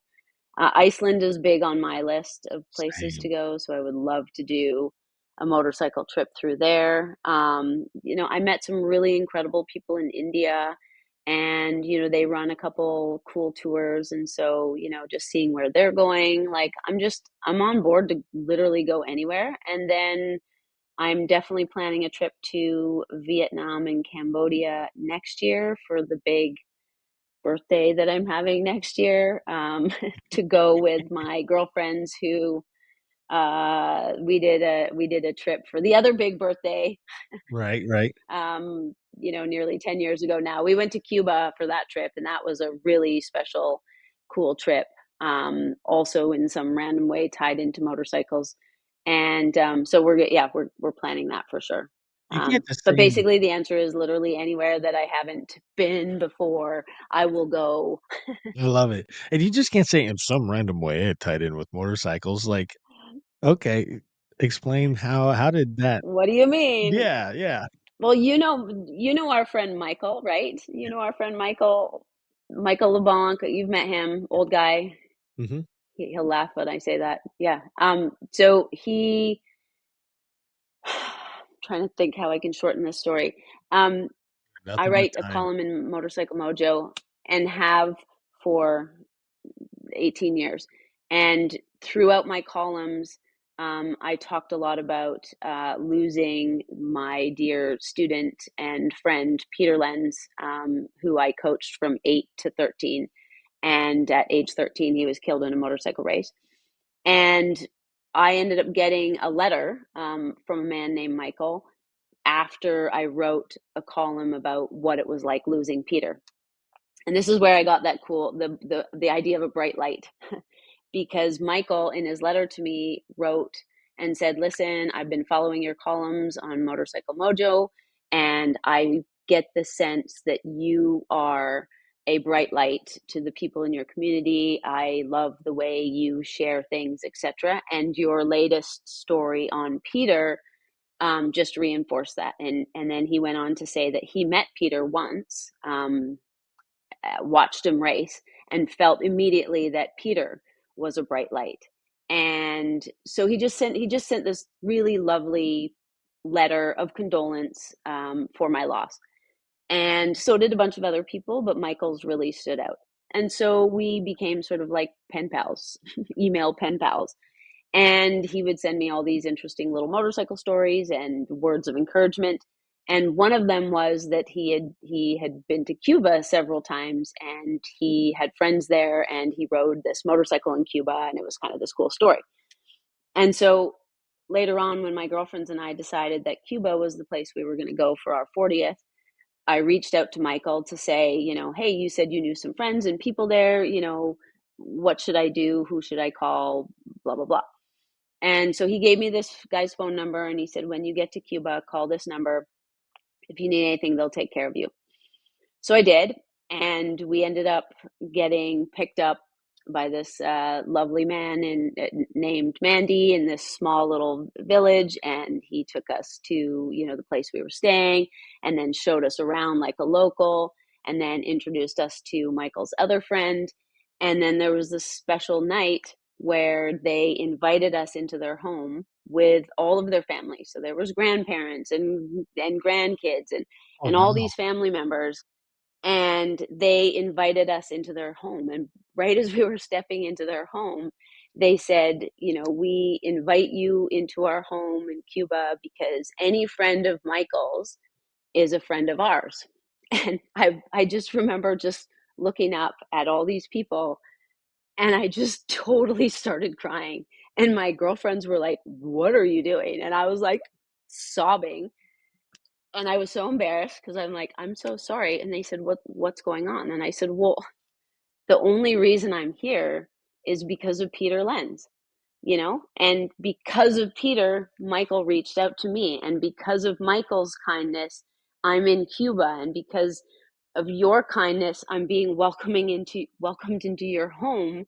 And if you really just distilled it all down, it was all because of motorcycles as this commonality that brought us together. And I just was so overwhelmed with emotion in that moment of like, Peter's still there facilitating me having these experiences and meeting these really special people. And I'm so grateful that I get to meet these special people and have such joy and happiness in my life. And it was just such a like full circle, which has been what motorcycles have been to me. This whole experience is like is just one cool person after the next experience, after like it's just these revolving doors of like more experiences, more coolness, more cool people. Like, how did one get to be so lucky and surrounded by more and more bright lights? It was just really, really special connection. And I keep in touch with them still. I keep in touch with Michael still. Like, I just have special people all around because of bikes. Like, it's just really, really cool. Oh, I love that. That's a I'm trying to think of the Michael. I think I might be thinking of another one, but I'll look him up. See. Okay, maybe you haven't. I'll send you some photos. He's super cool. He's like 78. He still rides an R1. He does little papa wheelies. Like, he's crazy. He's had the craziest experiences. And so I introduced him to, Summer and my sister Summer and Kevin and like the crew up there, and he just slotted in, it's really cool. I'm pretty sure I've met him somewhere along the line of my trips up there. He was at the Easter Giver last year. Like, I think he brought cookies and was sending us all off, Was that and waving Yeah, yeah. when we started. Remember, we all Yes, gathered on the yes, beach? yes. Yeah, I know Yeah. exactly who you're talking about now. Yes, and he was supposed to reach out to somebody to email me a pancake recipe that he was having. Oh, I will Yes. remind him. I'll Wow, remind total him reminder. because he Now, will. because who I thought it was is not who it is. So it's Okay. perfect. Yeah. So now that you said that the cookies, I'm like, yes, okay, that's I know exactly who he is. That's fantastic. There you go. That guy's been down to Cuba a Yeah. bunch. That's man. So next time I go up there, I'm gonna have to like track him down, be like, hey, where's the pancake recipe, man? Yeah. Bring me some more Please cookies. do. Please do. Oh, Well, I he love it. hooked up with Scott and Steph one day because like I was like, "Oh, you should meet these people." And so I, cuz Michael didn't know a ton of people on the island, so I hooked him up with Scott and Steph.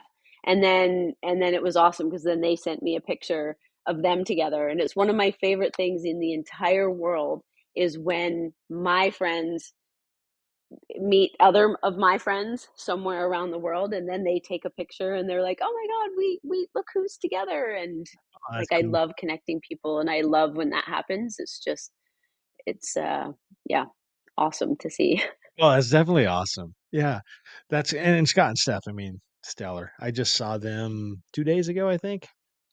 They're coming through, Nice. and we got to run into each other for a little bit and hang out. Love those guys. They're fantastic. And, Yes, we go way back. Me I and Scott know. go way back. I know. Actually, if you were thinking of asking the next question as like, what are you doing now? This might be a great time to do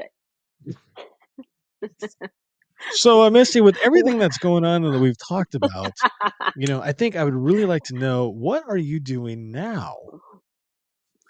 Well, funny that you should ask that and that we were just talking about Scott because I'm actually working on a series of books. Um, and yeah, part of it is the reason I bring up Scott is because Scott, I blame Scott as it was his fault that I went racing in a lot Mhm, of ways. mhm. So Scott was one of the first riders that I knew, and he took me to watch my first race, which got me into racing, etc. And has just been sort of along for the ride with a lot of the experiences. And so I have just been editing and going over some of the old stories. And Scott's, that day, that fateful day of when he took me to the racetrack, is in the first book that I'm writing. And basically, there's a series of about five of them currently. Obviously, they I won't be able to release them all at once. They're just in very draft form currently, but they're based on a lot of the articles that I've already written over the years. And so the first one that I'm working on, and they're all going to be under the umbrella name of Life in the Fast Lane, which is the name of the column that I've been writing for so many years.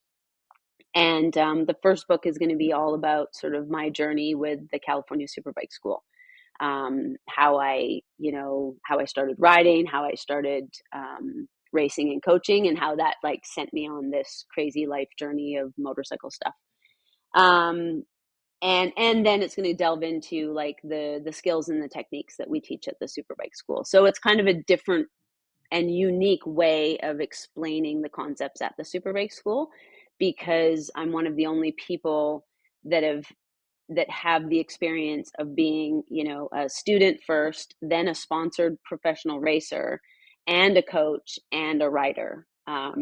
So I can take all of those experiences and add just a little bit more detail to the stories to explain them a little bit more. So that's kind of like the first volume that I'll be working on.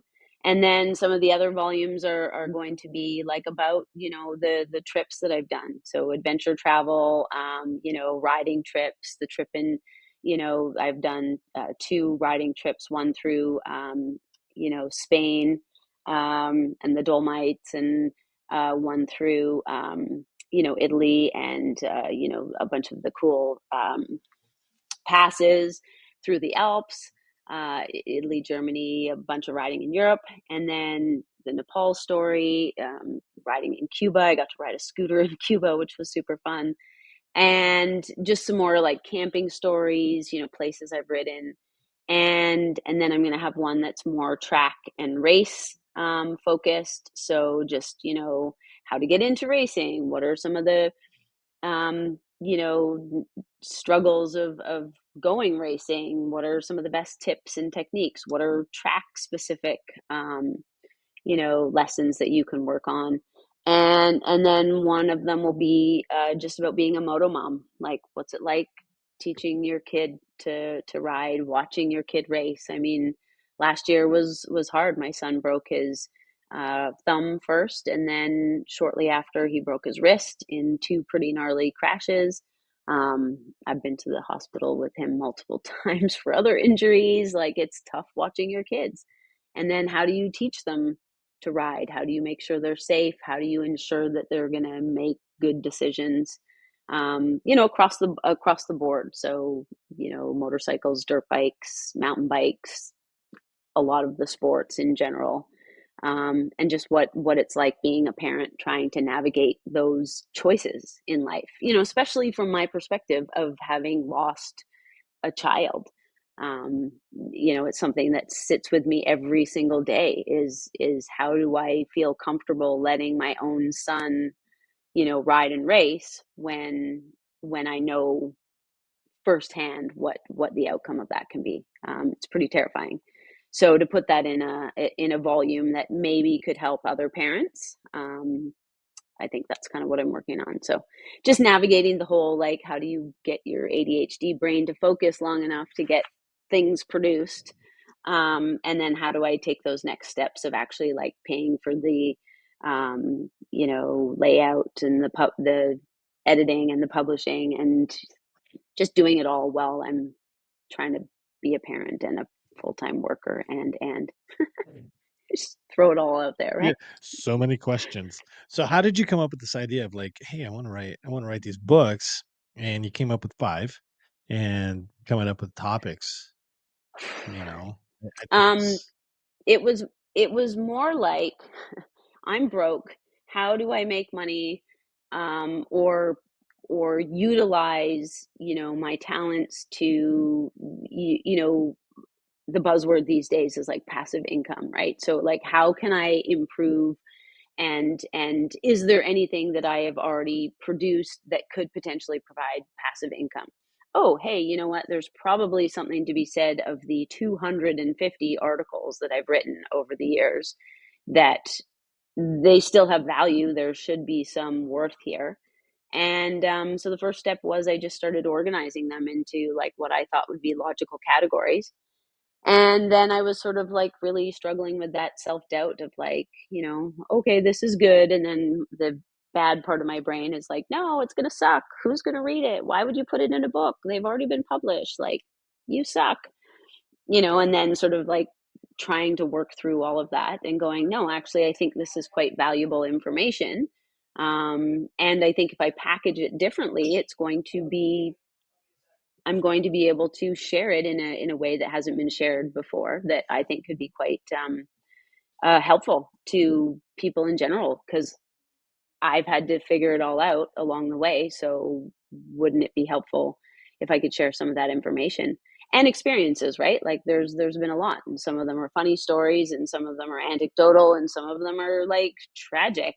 And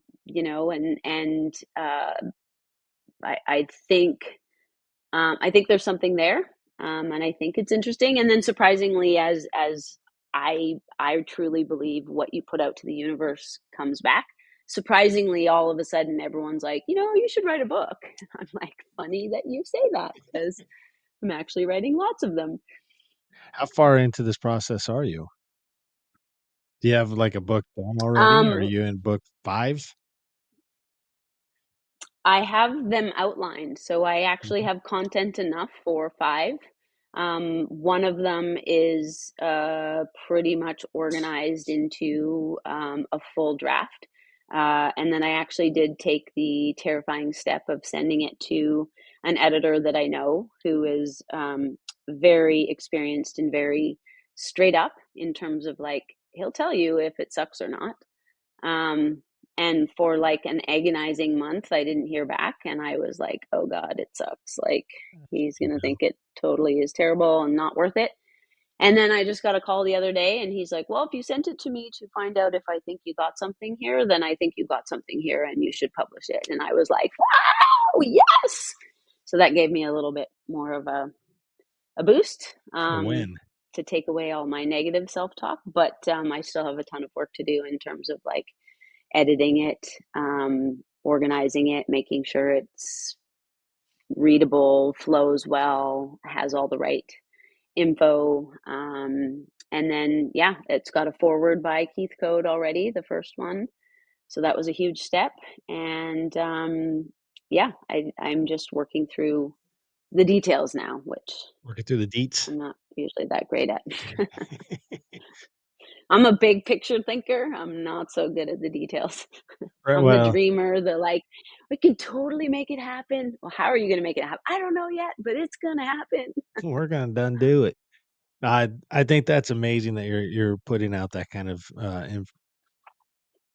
like just the motivation to get that done, the will to do it, and putting it all together. Like you said, what 250 articles, and you can start just putting them down, and you're like, well, I've already published these. Who will people actually want to read it? But in my mind, I'm like, this is great because like the Mojo, it's not available around here, right? So we can go online, but it's one of those things where I'd rather have a hard copy of something, or Mm, I'd like to have it like audio version, to listen to it. My mind right, is just like, are you gonna do an audio version? Are you gonna read it yourself? Because it's always best when the author reads it, and go through all that. right. Because there's a lot of people like me that's, work or truck or whatever. We just like put in a book on tape or something and just go. It's pretty awesome, but I Cool. definitely gonna buy it. Cool. Well, good to hear because that's what I need, and I'm just yeah, like I said, working through the details of like, do I do like a Kickstarter campaign to start it? Do I look at other options? Do I, what are some methods? Yeah. So, We were just talking about before you went on, the people going, "Hey, I need your attention." right, I know. I'm like, Uh, where's my right. She's looking now. it's Oh, fun yes. riding. So, riding over around the Dolomites, that is always somewhere that I'd like to go Mm, check out too, and you were saying, like, some of the passes and stuff, Germany, Italy, up in the Alps and stuff, and y watching the Tour de France for so many like, my whole life, essentially, July comes around, we watch it. My youngest son was a big racer, so we would watch it all the time. We know the riders, teams, blah blah blah. But I always really like when they get up into the Alps and you watch them go over all these passes and stuff, and you see the history and the beauty of the entire area. But then also being a mountain guy, you're like right around the Dolomites and stuff. I'm like, say what?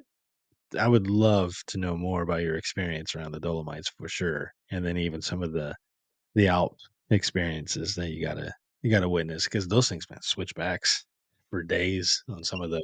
oh yeah, it's those are the trips like I would say for the rider, right? So like so the difference, you're riding in Nepal and I wouldn't necessarily say it's like it's all about the, the great roads and the this and that. Like riding in Nepal is the experience of like chaos.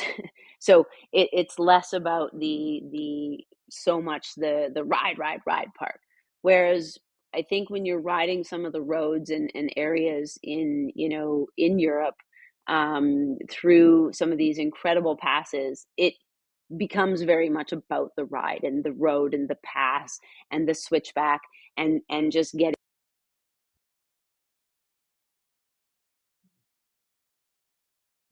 We talked so long, my earphones went out. Can you hear me now? They're dead. Yeah, yeah, I got you now. Um, so yeah, so for the places, in Europe, the passes are just incredible. Um, and the roads are just remarkable. And then there's enjoyment from not enjoyment there's acceptance from cars and other people when you're riding in Europe to motorcycles that you don't typically find elsewhere. So I find that riding the European roads, it's like they'll get out of your way, they'll flash through their lights and let you go by. Nobody gets pissed off when a motorcycle passes. There's crazy passes that seem like they would cause someone to get angered, but in Europe they don't get angered over that. It's just like normal, like everyone's used to the motorcycles, and their levels, I found, were, as riders in general, were kind of elevated. And yeah, it's spectacular scenery. And And there's the tour that I did, a friend of mine runs them. And what I love about his tours is he combines them with tours and track time.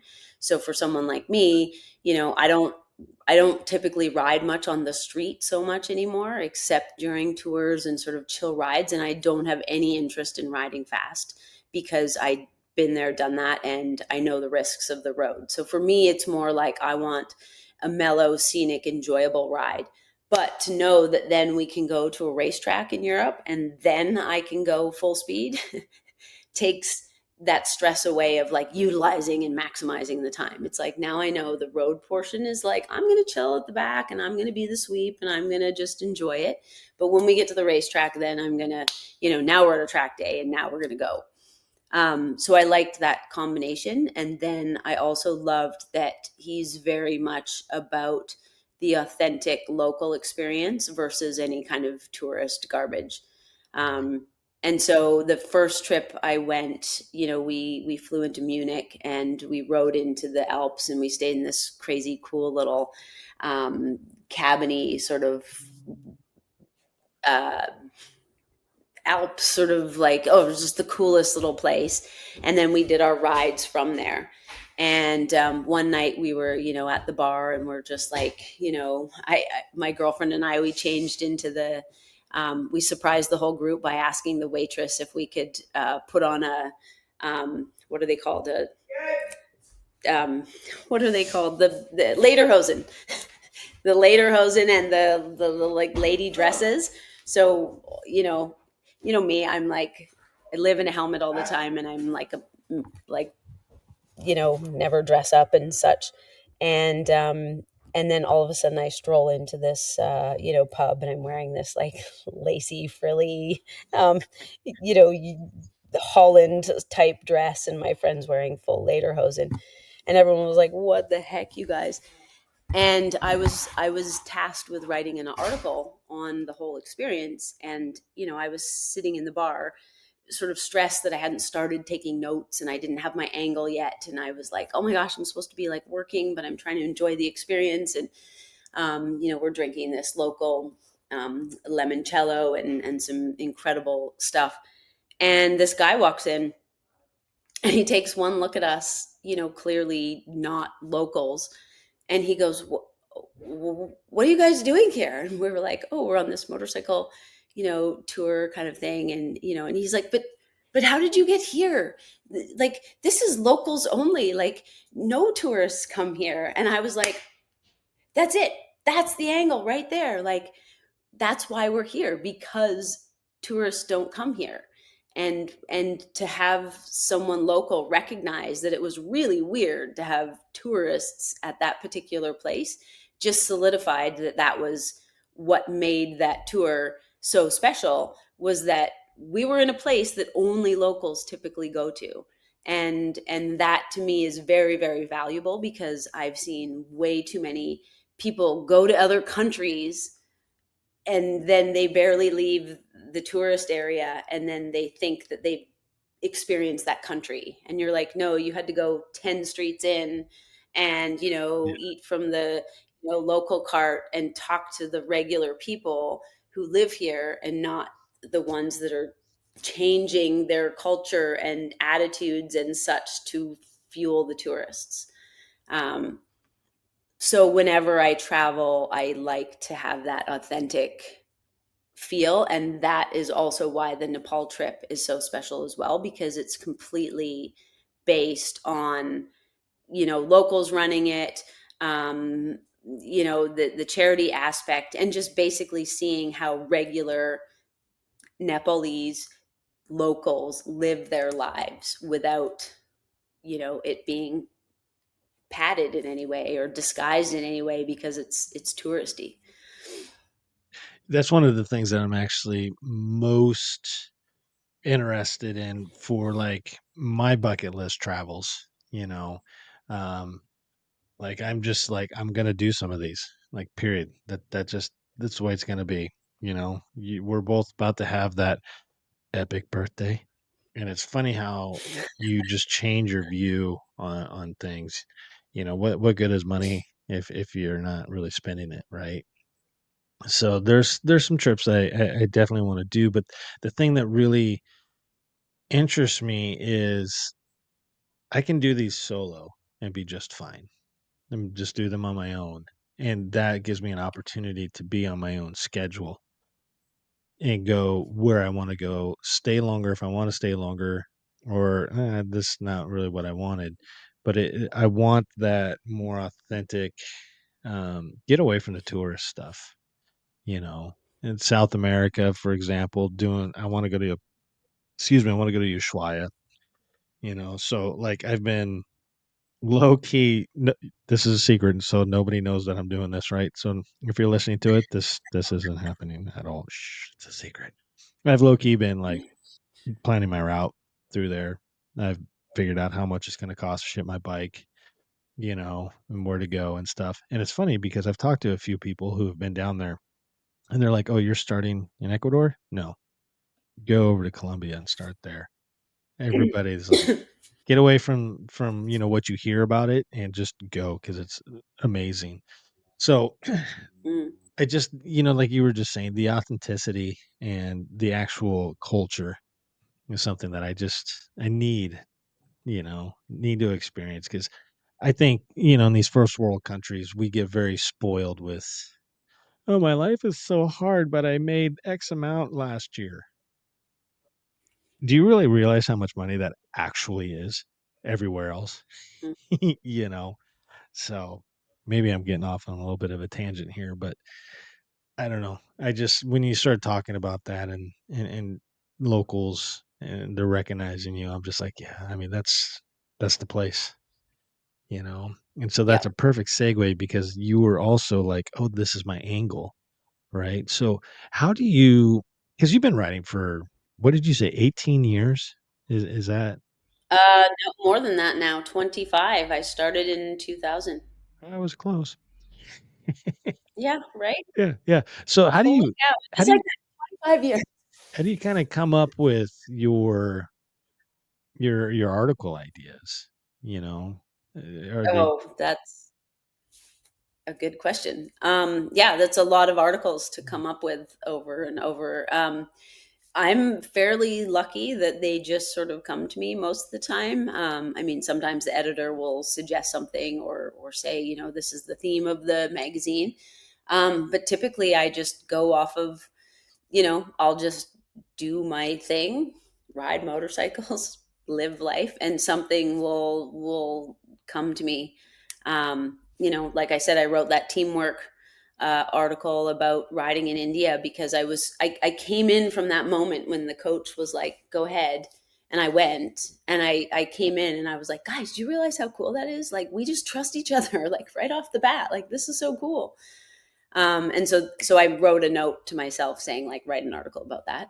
I was struggling a little bit recently. I had an article due, and I actually went back to Nepal because when I was riding there, on the very last day, the last like 2 hours of the trip, um, my clutch cable broke on my bike. Mhm.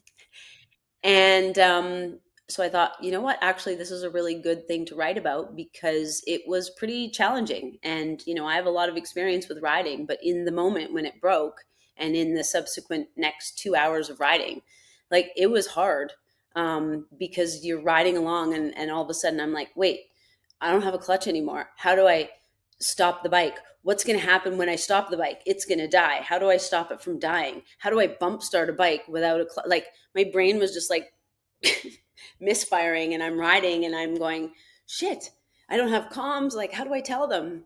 And then, of course, just then all of the guys pulled over to like regroup. And I was like, well, I can't pull over and stop um, because I didn't want the bike to stall. And, now afterwards, I was like, well, I could have put it in neutral. But also I was kind of like not thinking fully straight. And the bike is so tall on me that I couldn't touch the ground very well at all. So the idea of having to stop in general sucked, but then having to stop and then bump start a bike with no clutch was freaking me out. So I had it in first and I was going super slow, and I just drove by the guys, and they're looking at me like, why aren't you pulling over? And I was like yelling at them like, that clutch cable broke, I can't stop. And I rode by, and then I was like, shit, now I'm ahead of them and I'm terrified. I'm on this road in Nepal, and I'm like, I don't want to get away from them. So I panicked and did this like crazy U-turn, which was scary because you don't have a clutch to feather the clutch to do the U-turn, right? Right. So then I went by them again, and I'm panicking, and then I went by them a third time, and one of the guys jumped in line, and he rode up, and he's like, oh, okay, your clutch cable, okay, I'll ride with you, just keep going, try not to stop. And so I just did, like, clutchless up and down shifting the whole time, trying not to stop anywhere. And for the most part, we managed fine, but it was also getting dark, just to add to it. And my bike didn't work very well, so it would randomly like beep the horn, and the headlight didn't work. So all of a sudden, it's getting dark in Nepal. It's chaos, and I'm riding with this one guy, and I was like, "Oh my god, I can't stop." And sure enough, then we come up, and all of a sudden traffic stops, and I'm like, panic, trying to get into neutral, trying to jump off the bike. Anyway, I didn't succeed, and it lurched to a stop. It stalled, flung me off because I went to put my foot down and there was air, and I went, and I fell into the ditch, like a gross ditch, and the bike fell on top of me, and it was dark, and I was like instant panic, like, oh my god, Mike, the guy that's riding with me, he's not going to notice that I'm not there. He's going to drive off. I'm going to be lost forever. Anyway, he noticed. He came back. He helped me, but then he had to push me on this road, and I had to try to bump start the bike, and it was all chaotic, and it was just a nightmare. So that made a perfect kind of cool article to write about, in terms of like, what do you do if your clutch cable breaks? How do you clutchless up and down shift? What are some techniques you can do, etc.? And it was turned it into kind of like a learning experience of like, hopefully you don't have to go through it, because it was highly stressful. Man, I can't even imagine. That'd be so crazy, especially falling into a ditch. Like, oh man, I think we've all Oh put our yeah. foot down into air before, and you're just like, yeah, this is happening. How could you do that? You're so tall. You could never put your foot down into air. I put Oh, my I foot have. down, and there's like, Oh, I absolutely have. I, my dad and the neighbor Dave could contest to this because we were out camping somewhere, and I was back. We went to an actual campsite that night, and I was walking the bike backwards. And of course, I'm going to stop and try to get off the bike. And I went to the one place that had a big rock hole that probably went down like a foot below, like where the gravel was stacked up along a log that we were kind of coming down. So it was like extra. And I just put my foot down. I went, oh, shit. It was just oh, whole thing teeter tottered nice and slow. And it was just like, and Dave looks at me, he's like, how did that happen? I'm like, I don't know. well, that's Uh, literally the story of my life most days, most of the time, because I don't really touch the ground on most of the bikes. In fact, the brand new 2025 S1000s have a new seat on them, which raises the height of the bike even further. So I jumped on the bike that I was assigned on the day I arrived at Vegas, and went to lift it off the side stand, and almost flung over the other side. And I was like, I can't even ride this bike. Like, I'm used to riding tall bikes, but this one, I there's no way. How do I ride with my students like this? And I had to stop everyone, coaches, you got to switch bikes with me. I can't ride this one. It's too tall. oh It's man. so embarrassing. Did you get another bike or did you figure that one out? They put me on the older model bike, Oh, and good. no, I didn't ride the tall bike. So, and I need, like, it's like, oh, give her the small seat. Right? Man, that's insane. So what do you I mean, we got your book, but what else do you have anything else that's coming up that you want to chat about? um, I don't know. No, not really. I don't know. I don't know that I have anything else coming up. That was a lot. I just talked for a long time. I know we're well over the 2 hour mark now. And I was just like, man, you're such a fantastic, like, just person that you want to just like continue to talk to and stuff, and I've had some pretty cool moments with you and stuff in person where around a campfire or whatever, and we're kind of just talking, and it's just like, this is a cool chick, and it's just the way that you talk and you're so passionate about, riding and motorcycles and ultimately life in general, that it's just it's inspiring to me, to have be around people like you and being able to I consider you a friend, and to be able to say that is like pretty rad for me just to have my community base and chosen family base and everything so tight that I just freaking love it, and I have to consider, your sisters in that too, who will always say Of she's course. younger, right? Yeah, she will. Yes, but that I mean that's just a testament to, like how this sport brings people together. And like I'm so thrilled that my sister now has gotten into riding, and it took her 21 years longer than me to get into the sport. And then it was just hilarious with her calling me going like, "Oh, Missy, like motorcycle riding is like really fun." I'm like, "Yes, yes, sister, I know that. Thank you." Took you a little while, but great that we can now go and do that. And it's something that like I absolutely love seeing her now getting the joy of riding. And she has a slightly, different way of riding and enjoying riding than I usually do. And so she, it was really cool that my sister actually kind of took me on my first, you know, um, dual purpose ride. I hadn't ridden, from the street straight into the trails and up through, the places like she had taken me. And so, with all the experiences I had over the years, for her to be able to then go and lead me somewhere, is great. And like it's so cool to see where her focus is. And like she could, she knows more about individual motorcycles and fixing her bike and navigation than I do because of her focus. So it's neat to see the direction she's going, and also to have these friends that we can now, share. Like she, Scott and Steph are now her friends as well. Yeah. And it's nice for me to like, share friends and then meet her friends. And um, you know, just everybody's happy being friends together. It is. And yeah, you nailed it right on. The moto community as a whole. There's always bad apples, right? But if you kick those out, just take those out of consideration. This moto community is just it's amazing. You're on the side of the road and a motorcycle goes by, we're always like, "You okay, bro? You good? You good? Do we need help? Do we need to push?" It's just complete strangers coming together, and then it's brought me to some of the best friends that I've ever had. So it's stellar. Super cool sauce.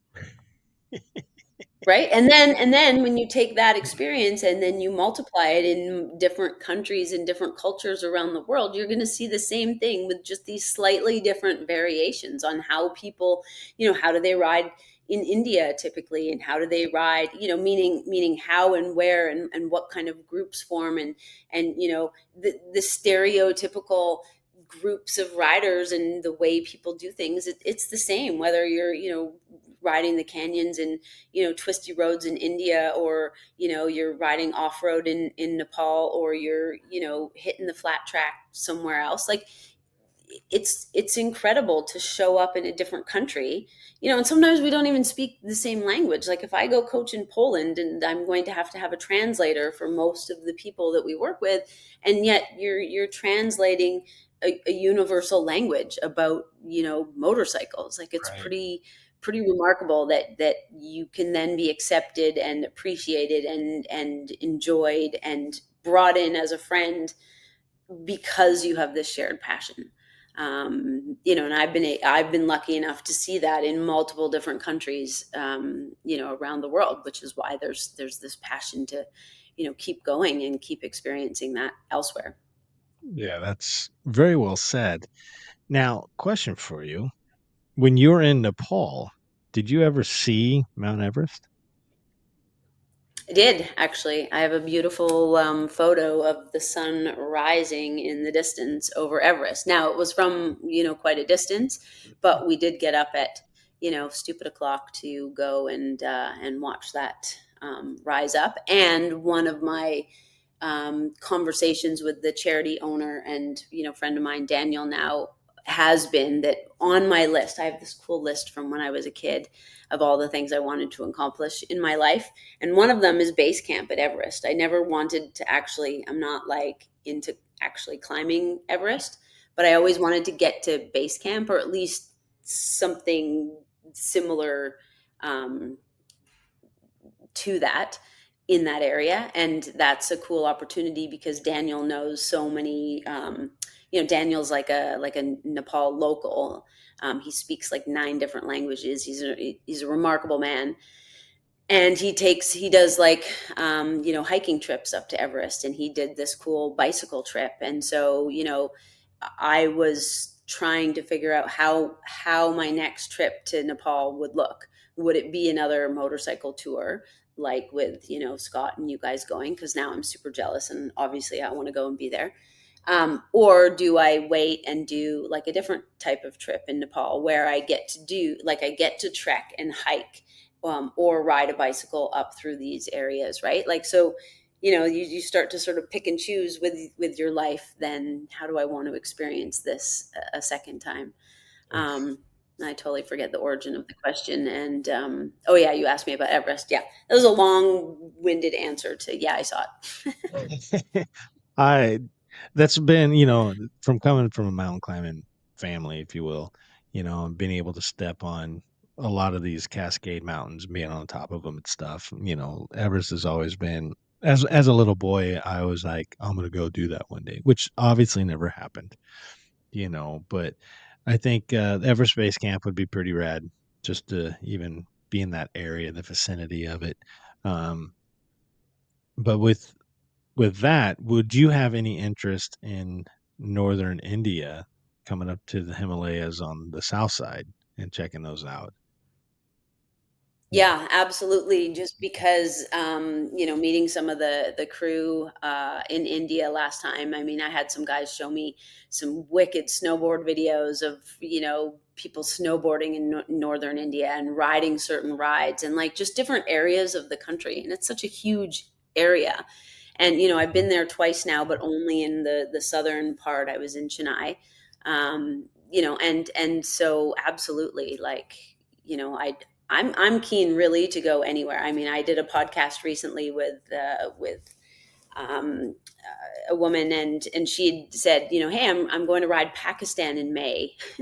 you should you should join. And I was like, oh my God, there's so many opportunities, and like I can't do everything, but you know, riding with a bunch of women through Pakistan with someone like her who's been there multiple times would be super, high up on my list. So, that's also something that, I'm extremely lucky in my life, and that I can sort of pick and choose, like these incredible opportunities, like which one sounds better to me, which one do I want to try to take now? And yeah, so it's just a matter of literally how you do it all, especially because I have kids at home and need to be very much available and here as much as I can, while still trying to manage the intrigue and that that pull to explore and travel and coach and have a career. It's a tough thing to balance because you're pulled in directions that sometimes contradict themselves, Right. and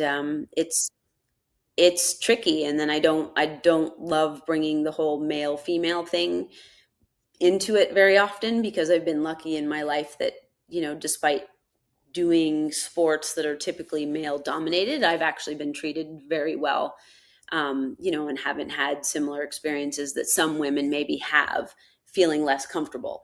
So it's nothing about that, but there is a certain perspective that crops up when it's the mom who's traveling for work, or traveling for motorcycle adventures for writing about, right? Like it socially is less acceptable for the mom to be gone.